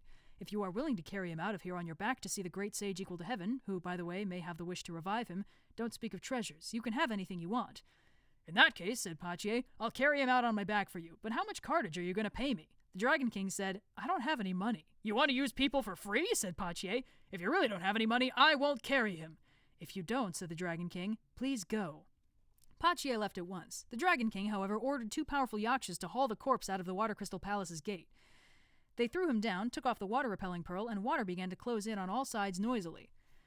Turning around quickly to look, Pachier could no longer see the gate of the Water Crystal Palace. When he stretched out his hands, all he could lay hold of was the corpse of the king, the touch of which made his legs weaken and his tendons turn numb with fear. He darted up to the surface of the water. With his hands clinging to the wall of the well, he shouted, "Elder brother, stick your rod down here to save me!" "Is there any treasure?" said Pilgrim. Pachier said, "There isn't any! Beneath the water, however, there's a well dragon king who told me to carry a dead man on my back. I wouldn't do it, and he sent me out the door. That was when his Water Crystal Palace disappeared also. When I felt that corpse, I was so scared that my hands grew weak and my tendons turned numb. I could hardly move. Elder brother, for good or ill, please save me." "That's precisely the treasure," said Pilgrim. "Why won't you carry him up here?" Pachier said, "He must have been dead for quite a while. Why should I carry him on my back?" "If you won't," said Pilgrim, "I'll go back." "Where?" said Pachier. "I'm going back to the monastery," said Pilgrim, "to get some sleep with Master." "You mean I can't go with you?" said Pachier. Pilgrim says, "If you can climb up here, I'll take you back with me. If you can't, well, that's it." Pachier was horrified, for how could he possibly climb up the well? "Take a look," he yelled. "Even the city wall was hard to scale already, whereas this wall is large down below with a small mouth on top. All around the circular well is straight up and down. Moreover, it's been such a long time since anyone has bailed water from this well that it's covered with moss everywhere. It's terribly slippery. How could I possibly climb it? Elder brother, let's not upset our fraternal feelings. Let me go and carry him up on my back." "Exactly," said Pilgrim. "Do it quickly and I'll go back with you to sleep." Idiot put his head underwater again and dove straight down. After he found the corpse, he pulled it onto his back and shot back up to the surface. Supporting himself on the wall of the well, he cried, "Elder brother, I'm carrying him." Pilgrim stared into the well and saw that the body was indeed placed on Pachier's back. Only then did he lower the golden-hooped rod into the well. A man who had been sorely tried, Idiot opened his mouth and held onto the tip of the iron rod with his teeth. He was then lifted up out of the well by Pilgrim with no effort at all. Putting down the corpse, Pachier grabbed his own clothes and put them on. When Pilgrim took a look, he found that the features of the dead king had not altered in the slightest. It was as if he were still alive. "Brother," said Pilgrim, "this man has been dead for 3 years. How could his features not deteriorate?" "You have no idea about this," said Pachier. "This well dragon said to me that he had embalmed the corpse with a feature-preserving pearl, and that's why it has not deteriorated." "Lucky," said Pilgrim. "This has to mean that his wrong has yet to be requited and that we are fated to succeed.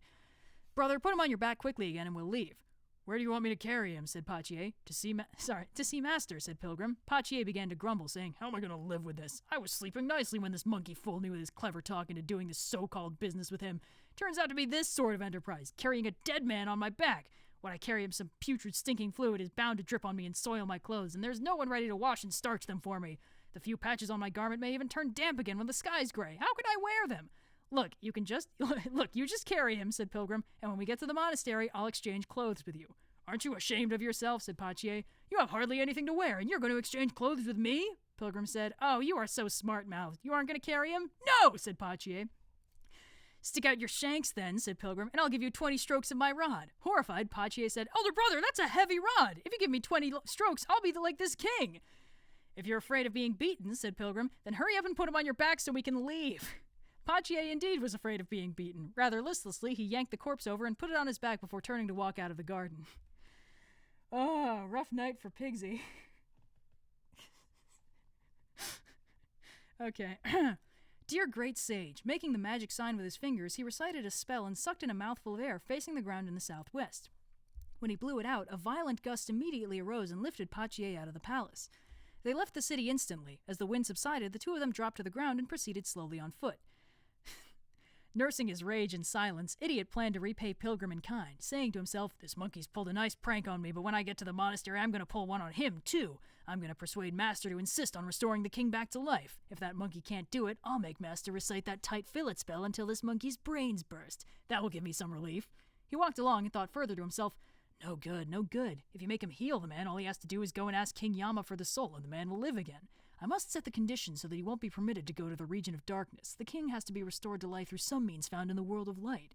Only such a plan is good." Hardly had he finished speaking to himself when they reached the gate of the monastery. Pachier walked right through it and went up to the door of the Zen hall, where he threw down the corpse and cried, "Master, get up and look at this!" Unable to sleep, Tripitaka was just chatting with Sha Monk on how Pilgrim had deceived Pachier into going with him and how they did not return after such a long time. When he heard the call, the Tang monk quickly arose and said, "Disciple, what do you want me to look at?" "The grandpa of Pilgrim," said Pachier, "whom old Hog has brought back on his back." "You pig-eyed idiot," said Pilgrim. "Where do I have a grandpa?" "Older brother," said Pachier. "If he isn't your grandpa, why did you ask old Hog to bear him here? You don't know how much energy I've wasted." The Tang monk and Sha monk opened the door to look, and they discovered that the countenance of the king had not altered at all. Turning sad all at once, the elder said, "Your Majesty, in which previous existence did you incur an enemy who had to catch up with you in this one and cause you to lose your life? Alas, you left your wife and your child unknown to all the civil and military officials. Pity your wife who's still in the dark, who will burn incense or pour tea for you." Who will burn incense or pour tea for you? He was so broken up that he could not speak any more as tears rained down his cheeks. "Master," said Pachier, laughing, "what does his death have to do with you? He isn't one of your ancestors. Why weep for him?" "Oh, disciple," said the Tang monk, "the fundamental principle of life for those who have left the family is compassion. How could you be so hard-hearted?" "I'm not hard-hearted," said Pachier, "for elder brother told me that he could restore him to life. If he couldn't, I wouldn't have carried him back here. This elder, after all, had a head full of water. Shaken by these few words of Idiot, he said at once, 'Wukong, if you indeed have the ability to restore this king to life, you would have accomplished something greater than building a 7-storied stupa. And even we would have been benefited as if we had worshipped Buddha in the Spirit Mountain.' Pilgrim said, 'Master, how could you believe the nonsense of this idiot? When a man dies, he can pass through the periods of 3 times 7 or 5 times 7. At most, he must wait for 700 days, when after having suffered for all the sins committed in the world of light, he will proceed then to the next incarnation. This man here died 3 years ago. How could I save him?' When Tripitaka heard these words, he said, 'Oh, all right.' Still bitterly resentful, however, Pachier said, 'Master, don't believe him. He's a little sick in his brain. Just recite that little something of yours, and you are certain to get a living man.' The Tang monk indeed began to recite the tight fillet spell, and the monkey had such a headache that his eyes bulged. We do not know how he managed to heal the dead king, and you must listen to the explanation in the next chapter. Okay. Woo! Quick tea break.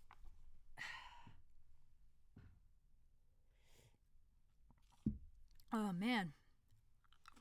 Poor monkey. It's always something.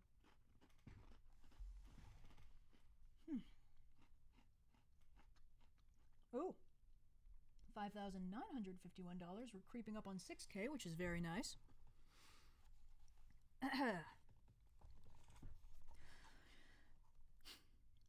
Chapter 39. 1 pellet of cinnabar elixir found in heaven. A king, dead 3 years, lives again on earth.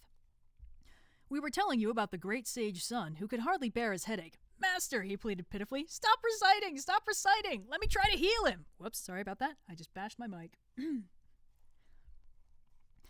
"How?" asked the elder. Pilgrim said, all I need to do is go to the region of darkness and find out in which of the 10 kings' chambers his soul is residing. I'll fetch it and he'll be saved." "Master, don't believe him," said Pachier. "He told me originally that he needn't go to the region of darkness, that his real ability could not be seen unless a cure was found in the world of light." Believing in such perverse tattle, the elder began to recite the tight fillet spell once more. Pilgrim was so horrified that he had to say repeatedly, "I'll find some means in the world of light! I'll find some means in the world of light!" "Don't stop," said Pachier. "Just keep reciting." "You idiotic cursed beast," chided Pilgrim. "You're just trying to coax Master into putting that spell on me." Laughing until he nearly collapsed, Pachier said, "Oh, elder brother, you only know how to pull tricks on me, but you don't realize that I can do the same on you." "Master, please stop," said Pilgrim, "and let old monkey find a cure in the world of light for the king."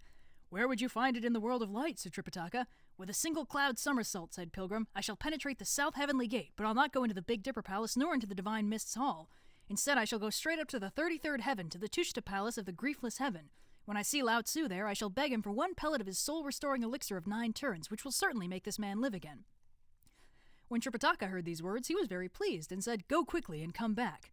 "It's about the hour of the third watch at this point," said Pilgrim, "but by the time I get back, it'll be dawn. The trouble with this man sleeping here like that is that the whole atmosphere seems so dull and heartless. Someone here should mourn him, and that'll be more like it." "It goes without saying," said Pachier, "that this monkey would like me to mourn the king." "Yes, but I'm afraid that you won't," said Pilgrim. "If you won't, I can't heal him either." "Elder brother," said Pachier, "you may go. I will mourn him." Pilgrim said, "There are several ways of mourning. When you merely open your mouth to make noises, that's called howling. When you squeeze out some tears, that's weeping. When you mourn with both tears and feelings, then we may call that wailing." "I'll give you an example of how I can wail," said Pachier, who pulled out a scrap of paper from somewhere and rolled it into a thin strip, which he stuck into his nostrils twice. Look at him. After sneezing a few times, tears and snivels all came out and he began to wail, mumbling and muttering protests all the time as if someone in his family had actually died.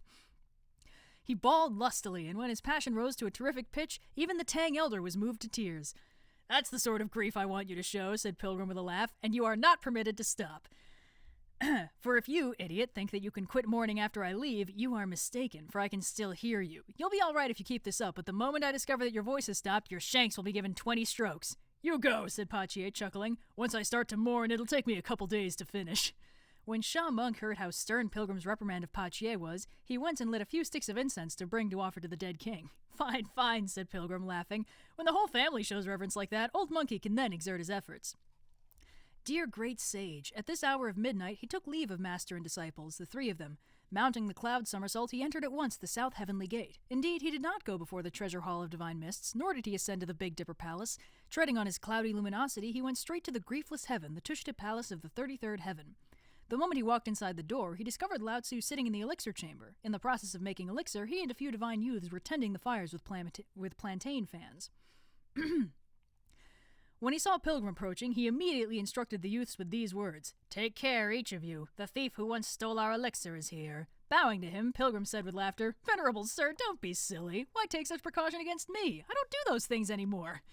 "Monkey," said Lao Tzu, "when you caused great disruption in heaven 500 years ago, you stole and consumed countless efficacious elixirs of mine. And when we sent the little sage Erlang to arrest you and bring you to the region above, you were sent to be refined in my elixir brazier for 49 days and made me squander who knows how much charcoal.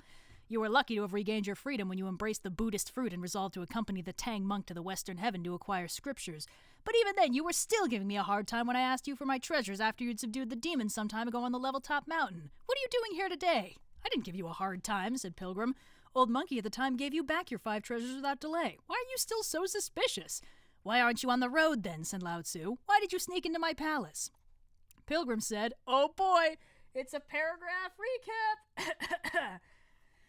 Pilgrim said, "After we parted, we proceeded towards the west until we came to the Black Rooster Kingdom. The king there had been murdered by a monster spirit masquerading as a Taoist, able to summon wind and rain. The monster then changed himself into the form of the king, and now he sits in the Hall of Golden Chimes. When a master read the sutras during the night before last in the Precious Grove Monastery, the king's spirit appeared before him and requested earnestly for Old Monkey to subdue the fiend for him. When Old Monkey considered the problem of evidence, he went to the Imperial Garden of Pachier to look for the burial site within a well of octagonal marble walls. We fished out a corpse which was perfectly preserved. When we brought him back to my master, he was moved by compassion and wanted me to revive him. The condition was set, however, that I could not go to the region of darkness to fetch his soul, and that I must find some means to revive him in the world of light. I concluded that there was no other remedy available, and that was why I came especially to see you. I beseech the Patriarch of Tao to be merciful and lend me 1,000 tablets of your soul-restoring elixir of 9 turns so that Old Monkey can save the king."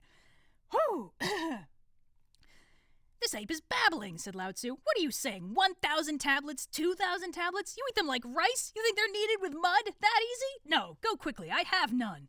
"All right," said Pilgrim, chuckling. "How about 100 tablets?" "I don't have any," said Lao Tzu. "Just 10 tablets then?" said Pilgrim. "This wretched ape is an absolute pest," said Lao Tzu angrily. "I don't have any. Get out! Get out!" "You really don't have any?" said Pilgrim, laughing. "I'll go somewhere to look for help then." "Go! Go!" shouted Lao Tzu. Turning around, the great sage strode out at once. Lao Tzu suddenly thought to himself, "This monkey's a rogue. When I told him to go, he left, but I fear that he might sneak back in and start stealing." He ordered a divine youth to call Pilgrim back at once, saying, "You ape, you have itchy hands and feet. I will give you 1 tablet of my soul-restoring elixir." "Venerable sir," said Pilgrim, "if you know the talent of Old Monkey, you will bring out your golden elixir at once and divide up what you have with me equitably. That'll be your good fortune. Otherwise, I'm going to swipe them clean from you." Taking out his gourd, the patriarch turned it upside down and poured out 1 pellet of golden elixir. He handed it over to Pilgrim, saying, "That's all I have. Take it. Take it. I'm giving it to you, you know, and when that king is revived, it'll be counted as your merit." Pilgrim took it and said, "Let's not hurry. I'm going to have a taste of it first, for I'm not going to be duped by some bogus pill." He popped it into his mouth at once. The old patriarch was so startled that he dashed forward and grabbed the skin on Pilgrim's head. Holding high his fist, he shouted, "You wretched ape! If you dare swallow it, I'll kill you!" "Shame on you," said Pilgrim, laughing. "Don't be so petty. Who's going to eat your stuff? How much could it be worth, this flimsy stuff? Isn't it right here?" The monkey, you see, had a little pouch just beneath his jowl, and that was where he kept the golden elixir. After the patriarch had felt it with his fingers, he said, "Go away! Don't bother me here anymore!" Then the great sage thanked the old patriarch and left the Tushita heavenly palace. Look at him! In countless hallowed beams he left the arches of jade. On myriad auspicious clouds he went to the world of dust. In a moment he left the south heavenly gate behind, and as the sun came up he dropped from the clouds and arrived at the gate of the Precious Grove Monastery. Okay, Pachie's weeping could still be heard when he approached, crying, "Master!" "Wukong has returned," said Tripitaka, delighted. "Do you have any elixir or medicine?" "I do," said Pilgrim. "He couldn't possibly not have it," said Pachie. "He would have brought back something even if he had to steal it." "Brother," said Pilgrim, chuckling, "you can get out of the way. I don't need you anymore. Wipe away your tears or you can go somewhere to weep." "Shao Monk, please fetch me some water." Shao Monk hurried to the well in the rear where there was a bucket nearby. He bailed out half an alms bowl of water and brought it to Pilgrim. After he took it, Pilgrim spat out the elixir and placed it inside the lips of the king. Then with both hands, he pulled the jaws of the king apart and used a mouthful of clean water. He flushed the golden elixir down to the king's stomach. Ugh. After about half an hour, loud gurgling noises came from the belly of the king, although his body remained immobile. "Master," said Pilgrim, "even my golden elixir seems unable to revive him. Could it be that old Monkey's going to be finished off by blackmail?" Tripitaka said, "Nonsense! There's no reason for him not to live. How could he swallow that water if he'd been only a corpse dead for a long time? It had to be the divine power of that golden elixir, which entrance into his stomach now causes the intestines to growl. When that happens, it means that circulation and pulse are in harmonious motion once more. His breath, however, is still stopped and cannot flow freely. But that's to be expected when the man has been submerged in a well for 3 years. After all, even raw iron would be completely rusted. That's why his primal breath is all used up and someone should give him mouth-to-mouth resuscitation." Pachie walked forward and was about to do this when he was stopped by Tripitaka. "You can't do it," he said. "Wukong should still take over." The elder indeed had presence of mind, for Chu Pachie, you see, had been a man-eater since his youth, and his breath was unclean. Pilgrim, on the other hand, had practiced self-cultivation since his birth, the food which sustained him being various fruits and nuts, and thus his breath was pure. The great sage, therefore, went forward and clamped his thunder god beak to the lips of the king. A mighty breath was blown through his throat to descend the tiered towers. Invading the bright hall, it reached the cinnabar field and the jetting spring points beyond before it reversed its direction and traveled to the mud-pill chamber of the crown. With a loud swoosh, the king's breath came together and his spirit returned. He turned over and at once flexed his hands and feet, crying, "Master!" Going then to his knees, he said, "I remember my soul as a ghost did see you last night, but I did not expect this morning my spirit would return to the world of light." Tripitaka hurriedly tried to raise him, saying, "Your Majesty, I didn't do anything. You should thank my disciple." "Master, what are you saying?" said Pilgrim with laughter. "The proverb says, 'A household does not have 2 heads.' You should accept his bow." Greatly embarrassed nonetheless, Tripitaka raised the king up with both hands and they went together into the Zen hall. The king insisted on greeting Pilgrim, Pachie, and Shao Monk before he would take a seat. The resident monks of the monastery had just finished preparing the morning meal and they were about to present it when they discovered a king with soaking wet garments. Everyone became frightened. Each of them began to speculate. Pilgrim's son, however, leapt into their midst and said, "Monks, don't be so alarmed. This is, in fact, the king of the Black Rooster Kingdom, the true ruler of all of you. 3 years ago he was murdered by a fiend, but old Monkey revived him last night. We plan to go with him to the city presently to distinguish the perverse from the true. If you have some vegetarian food prepared, bring it here so that we can start our journey after we eat." Woof! The monks then presented hot water also so that the king could wash up and change his clothes. The royal reddish-brown robe was discarded, and he put on instead 2 cloth shirts given to him by the monk official. They took off the jade belt and tied him up with a yellow silk sash. After the carefree boots were removed, he was given a pair of old monk sandals. Then they had their vegetarian breakfast before going to saddle the horse. "Pachie," said Pilgrim, "how heavy is your luggage?" "I've been toting it every day," said Pachie, "and I really don't know how heavy it is." Pilgrim said, "Divide one and let the king take up the other one. We should get to the city early to do our work." Delighted, Pachie said, "Lucky, lucky! When I brought him here up on my back, I used up a lot of my strength. I had no idea he could be my substitute after he'd been healed." Resorting at once to mischief, Idiot divided the luggage. He carried the lighter load with a flat pole which he'd acquired from the monastery, whereas the heavier load he gave to the king to pull. "Your Majesty," said Pilgrim with a chuckle, "I hope you don't mind our treatment, dressing you in this manner and asking you to pick up a pole to follow us." Kneeling down immediately, the king said, "Master, you are like parents who've given me a new birth. Don't mention anything about poling some luggage. I'm even willing to pick up that whip and hold the stirrups to look after the venerable father and follow him all the way to the western heaven." Pilgrim said, "There's no need for you to do that, but I have a reason for making you do this at the moment. You can help us carry the luggage for these 40 miles until we've entered the city and caught the monster spirit. Then you can become a king again, and we will go and fetch our scriptures." Hearing this, Pachie said, In that case, he's going to pull for only 40 miles. After that, old Hog will remain as a long-term laborer. Brother, no more foolish talk, said Pilgrim. Get out there and lead the way. Pachier indeed walked with the king in front to lead the way, while Sha Monk helped his master to mount the horse and Pilgrim took up the rear. Arranged in an orderly formation, the 500 monks of that monastery followed them all the way to the gate, playing and blowing their musical instruments. Smiling, Pilgrim said, "No need for you monks to accompany us any further. I fear that if any of this is leaked to the officials, our enterprise will be ruined. Go back quickly, only to see to it that the king's clothing and belt are cleaned and repaired. Send them to the city either late tonight or early tomorrow morning. I'll ask for some rewards for you." The monks obeyed and returned to their quarters, while Pilgrim in big strides caught up with his master to proceed with him. So it is that the West has mystery. It's good to seek the truth. Wood and metal in concord, then spirit can be refined. The elixir mother recalls in vain a foolish dream. The child deplores deeply how powerless he is. You must seek at a well's bottom the enlightened Lord, and then bow to Lao Tzu in the hall of heaven. Back to your own nature once you see form's emptiness, you're truly thus a Buddha-led man of affinity. It did not take master and disciples even half a day on the road when they saw a city approaching. "Wukong," said Tripitaka. "I suppose that must be the Black Rooster Kingdom ahead of us." "Exactly," said Pilgrim. "Let's enter the city quickly so that we can do our business."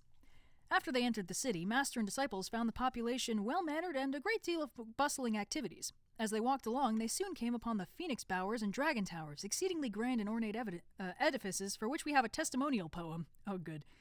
The poem says, "These outland buildings are like the sovereign states. Like those of old Tang, people sing and dance. Flowers greet jeweled fans trailed by roseate clouds. Fresh robes, sunlit, glimmer in jade-green fog. Peacock screens open and fragrant mist pours out. Pearly shades uprolled, colored flags unfurl. A picture of peace most worthy of praise. Quiet rows of nobles, but no memorials."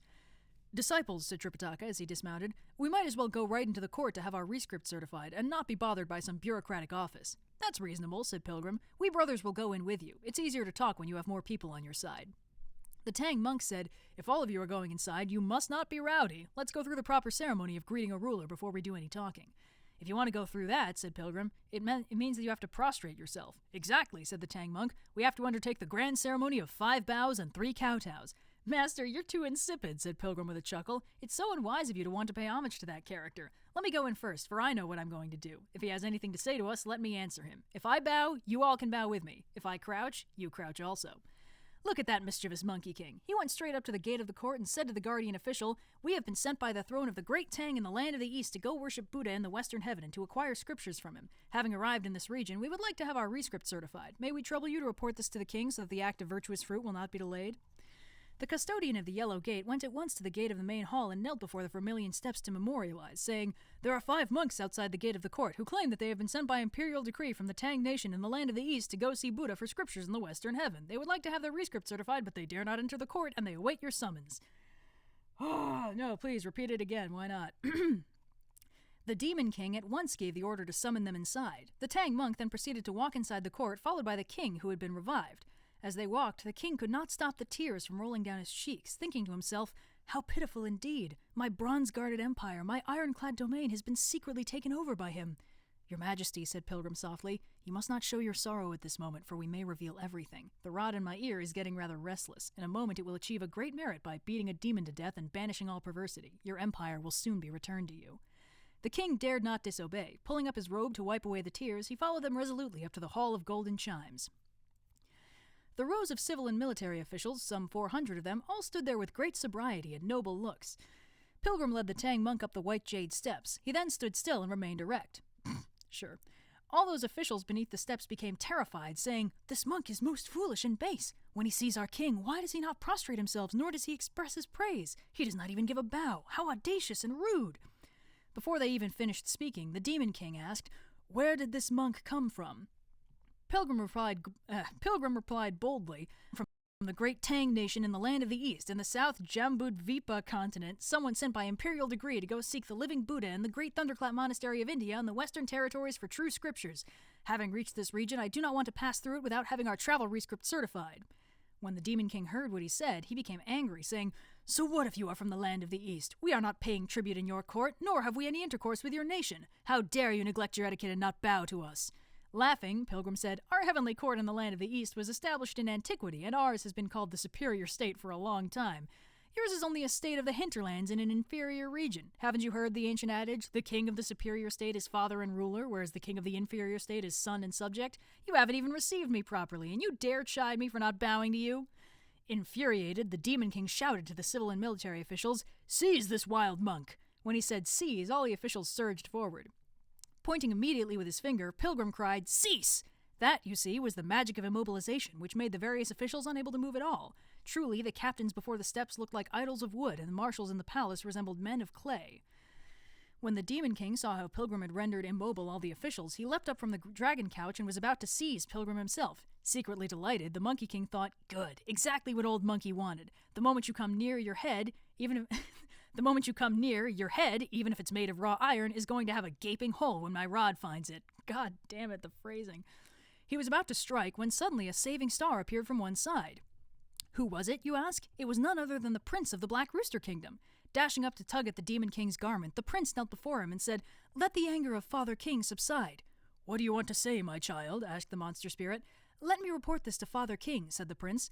3 years ago I heard already that there was a sage monk sent by the throne of the Tang in the land of the East to seek scriptures from Buddha in the Western Heaven, but I did not expect that he would arrive this day. The honored nature of Father King is powerful and ferocious, I know, but if you seize this monk and have him executed, the great Tang could be greatly angered if ever they should learn of this one day. Remember that Li Shimin,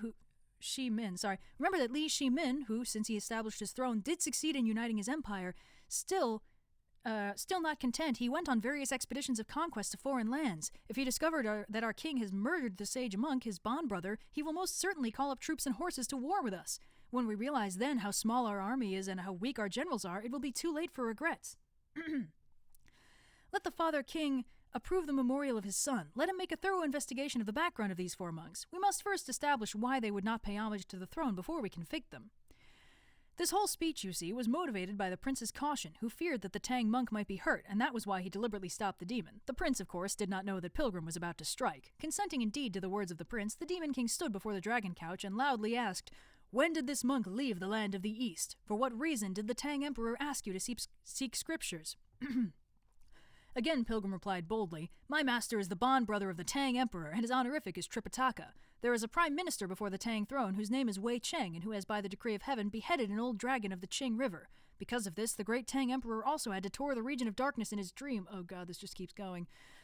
"And after he was revived, he opened wide the plot of truth by giving a grand mass of land and water to redeem the wronged souls and damned spirits. As my master recited and performed the sutras to magnify the power of compassion, the Bodhisattva Quan Shi Yin of South Sea revealed to him suddenly that he should journey to the West." Title drop. "Making a grand promise, my master accepted the commission freely and gladly to serve his nation, and that was when the emperor bestowed on him the rescript. God words, sorry, it's been like an hour and a half. On the 3rd day before the 15th, during the 9th month of the 13th year in the Cheng Quan period of the Great Tang, he left the land of the East. When he reached the Mountain of Two Frontiers, he accepted me as his disciple. My surname is Sun, and my name is Wukong Pilgrim.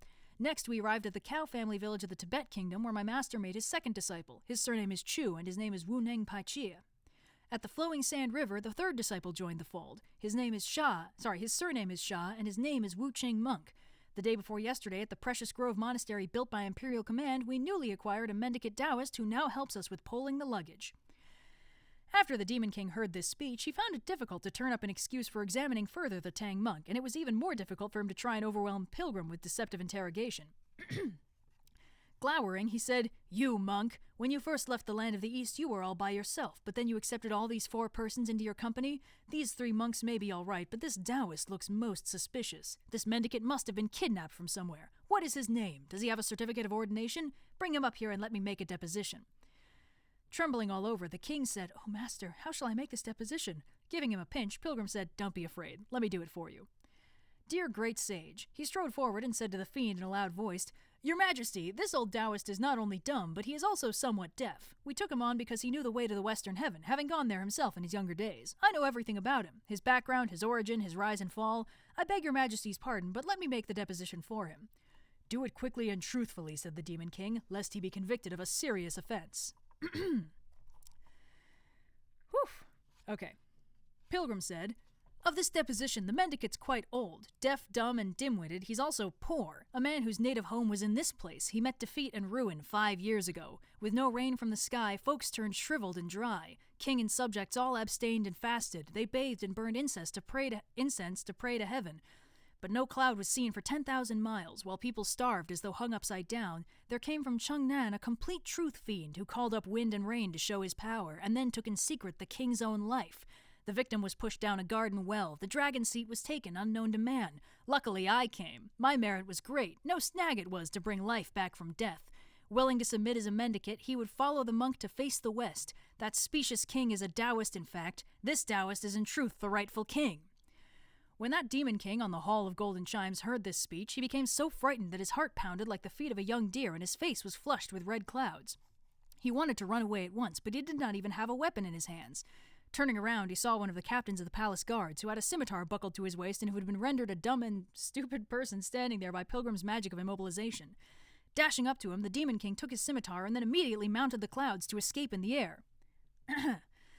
Sha Monk and Chu Pachia were so annoyed by this turn of events that they screamed at Pilgrim, "You impatient ape! Why did you have to say all those things at once? You could have tricked him into staying if you had used a slower approach. Now that he's mounted the clouds and escaped, where would you go to search for him?" "Don't scream madly like that, brothers," said Pilgrim with laughter. "Let me ask the prince to come out and bow to his father, and the queen to greet her husband first. Let me then recite another spell to release those ministers from my magic so that they can learn the truth about what has happened and pay homage to the real king. Then I can go look for him."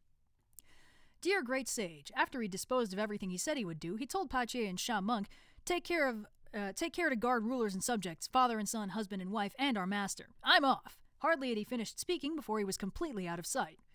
Rising straight up to the clouds of the ninefold heaven, Pilgrim opened wide his eyes to stare all around. The demon king, having escaped with his life, was fleeing towards the northeast. Pilgrim caught up with him in no time, shouting, "Fiend, where are you going? Old Monkey's here."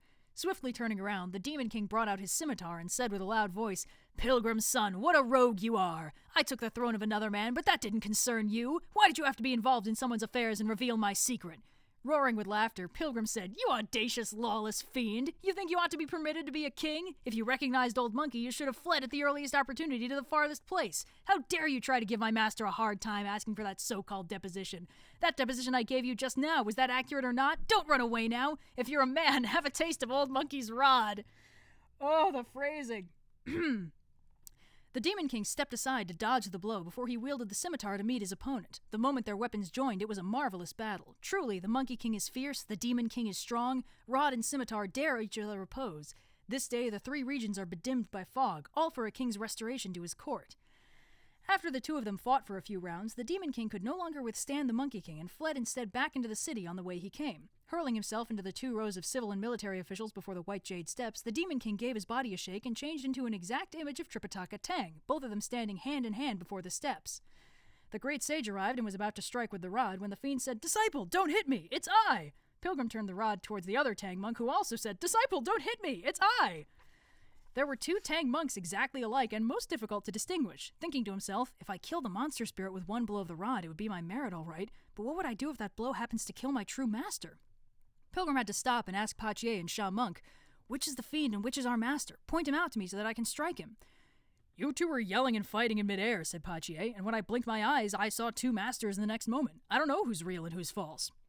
When Pilgrim heard these words, he made the magic sign with his fingers and recited a spell, which called together the various Deva guardians, the 6 gods of darkness and the 6 gods of light, the guardians of 5 quarters, the 4 sentinels, the 18 guardians of the faith, the local spirit, and the mountain god of that region. He said to them, "Old Monkey's trying to seduce a monster here, who has changed himself into the likeness of my master. Both their form and substance seem exactly the same, and it's difficult to tell them apart, but you may be able to distinguish them in secret. If so, make my master walk up the steps into the main hall so that I can catch this demon." The fiend, you see, was accomplished in magic. When he heard these words of Pilgrim, he quickly bounded into the Hall of Golden Chimes. Pilgrim raised his rod and brought it down hard on the Tang monk. Alas, if it had not been for the desperate efforts of those several deities summoned to this place, the blow would have reduced even 20 Tang monks to meat patties. Fortunately, the various deities managed to block the blow, saying, "Great sage, the fiend knows his magic. He's gone up to the hall first."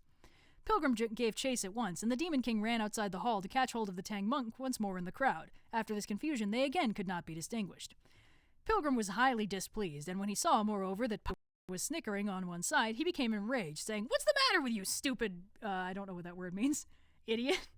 Now you have two masters whose calls you must answer and whom you must serve. Are you overjoyed? Laughing, Pachier said, Elder brother, you say I'm done. Well, you're even dumber. If you can't recognize who's the real master, why waste all this energy? You try to endure a little pain on your head for a moment and ask Master to recite that little something of his. Sha Monk and I will each hold on to them and listen. That person who does not know how to recite the spell must be the monster. What's so difficult about that?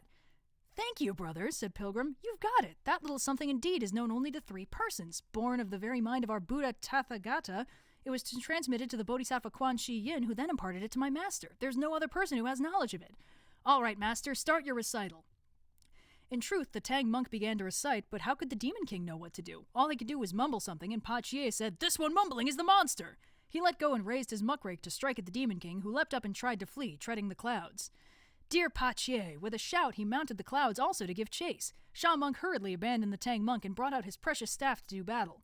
Only then did the Tang monk stop reciting his spell. The great sage Sun, enduring his headache, dragged his iron rod up to mid-air. Ah, look at this battle. 3 fierce monks have surrounded a brazen demon. The Demon King, you see, was attacked left and right by Pachier with his rake and Sha Monk with his staff. Chuckling to himself, Pilgrim said, If I go attack him face to face, he'll try to escape as he is already somewhat afraid of me. Let old monkey get up higher and give me a garlic-pounding blow from the top down. That'll finish him off. Mounting the auspicious luminosity, the great sage rode to the ninefold heaven and was about to show his decisive hand when a loud voice came from a petal of colored cloud in the northeast.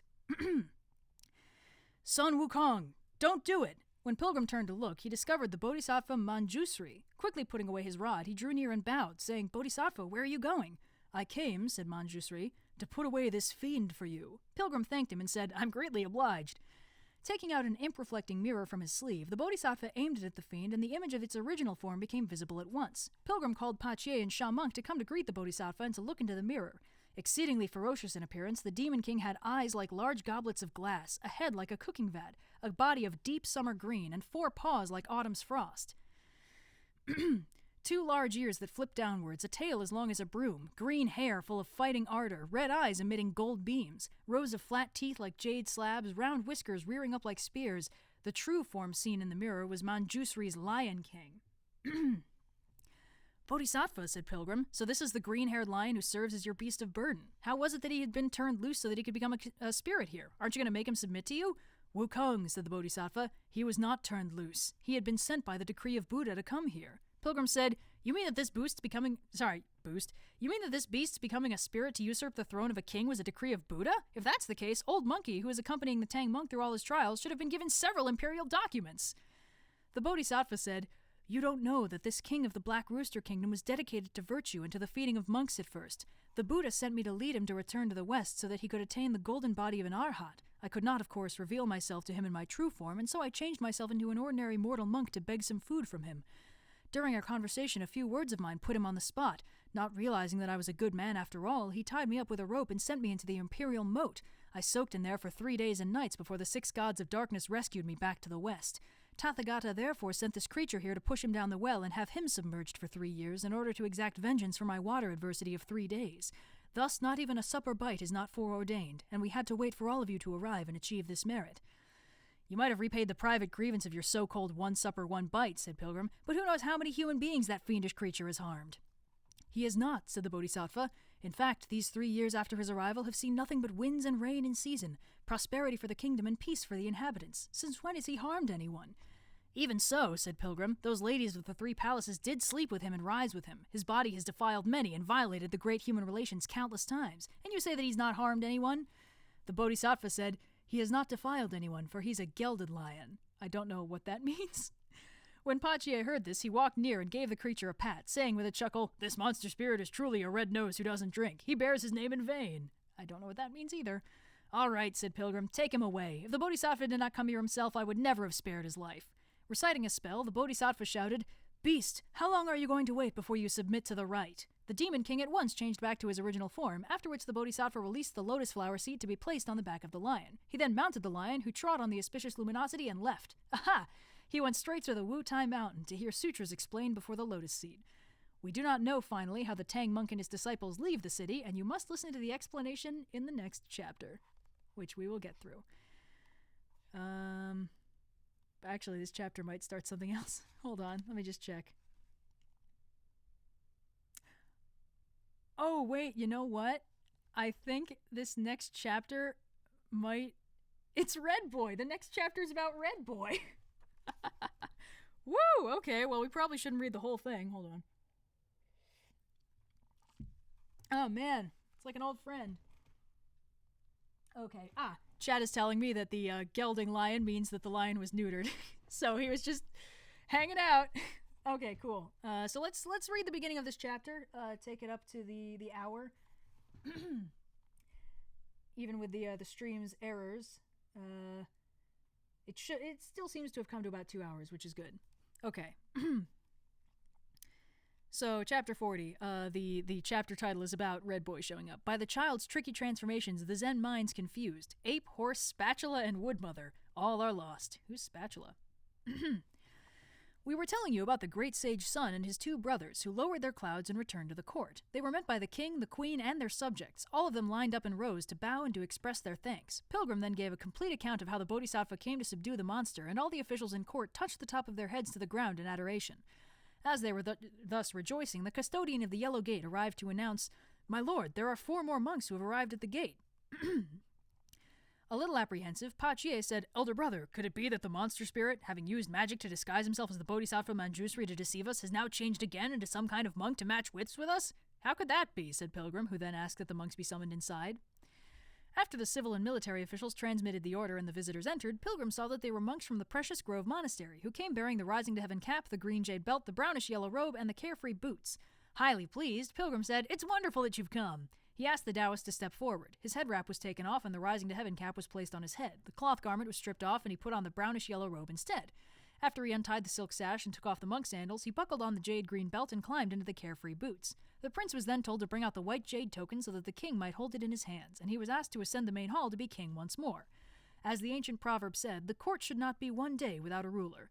But the king absolutely refused to sit on the throne. Weeping profusely, he knelt on the steps and said, "I've been dead for 3 years, and I'm indebted to Master for making me return to life. How could I dare assume such honor again? Let one of these masters be the ruler. I'll be perfectly content to go with my wife and child outside the city to live as a commoner." Tripitaka, of course, would have none of this, for he was intent on going to worship Buddha and to acquire the scriptures. The king then turned to Pilgrim, who said to him, smiling, "To tell you the truth, if Old Monkey wanted to be a king, he would have been one throughout the myriad kingdoms in the world.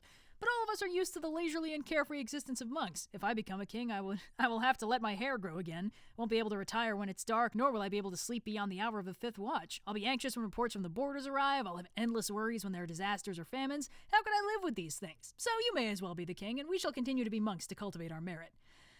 After pleading with them bitterly to no avail, the king had no choice but to ascend the treasure hall once more to face south and resume the use of the royal we. After giving a general pardon throughout his empire, he also bestowed huge rewards on the monks of the Precious Grove Monastery before they left. Then he opened up the Eastern Palace to give a banquet to honor the Tang monk. At the same time, painters were summoned into the palace to make portraits of the 4 pilgrims so that they could be permanently revered in the Hall of Golden Chimes. After they had securely established the kingdom, master and disciples, reluctant to stay too long, were about to take leave of the throne to face the west. The king, the queen, the prince, and all their subjects took out the crown treasures, together with gold, silver, and silk, to present to the master as tokens of gratitude, but Tripitaka refused to accept any of these. All he wanted was to have his travel rescript certified so that he could tell Wukong and his brothers to saddle the horse and leave. Feeling very keenly that he had not expressed his gratitude in an adequate manner, the king called for his imperial chariot and invited the Tang monk to sit in it. The 2 rows of civil and military officials were told to lead the way in front, while he, the prince, and the ladies of the 3 palaces pushed the chariot themselves.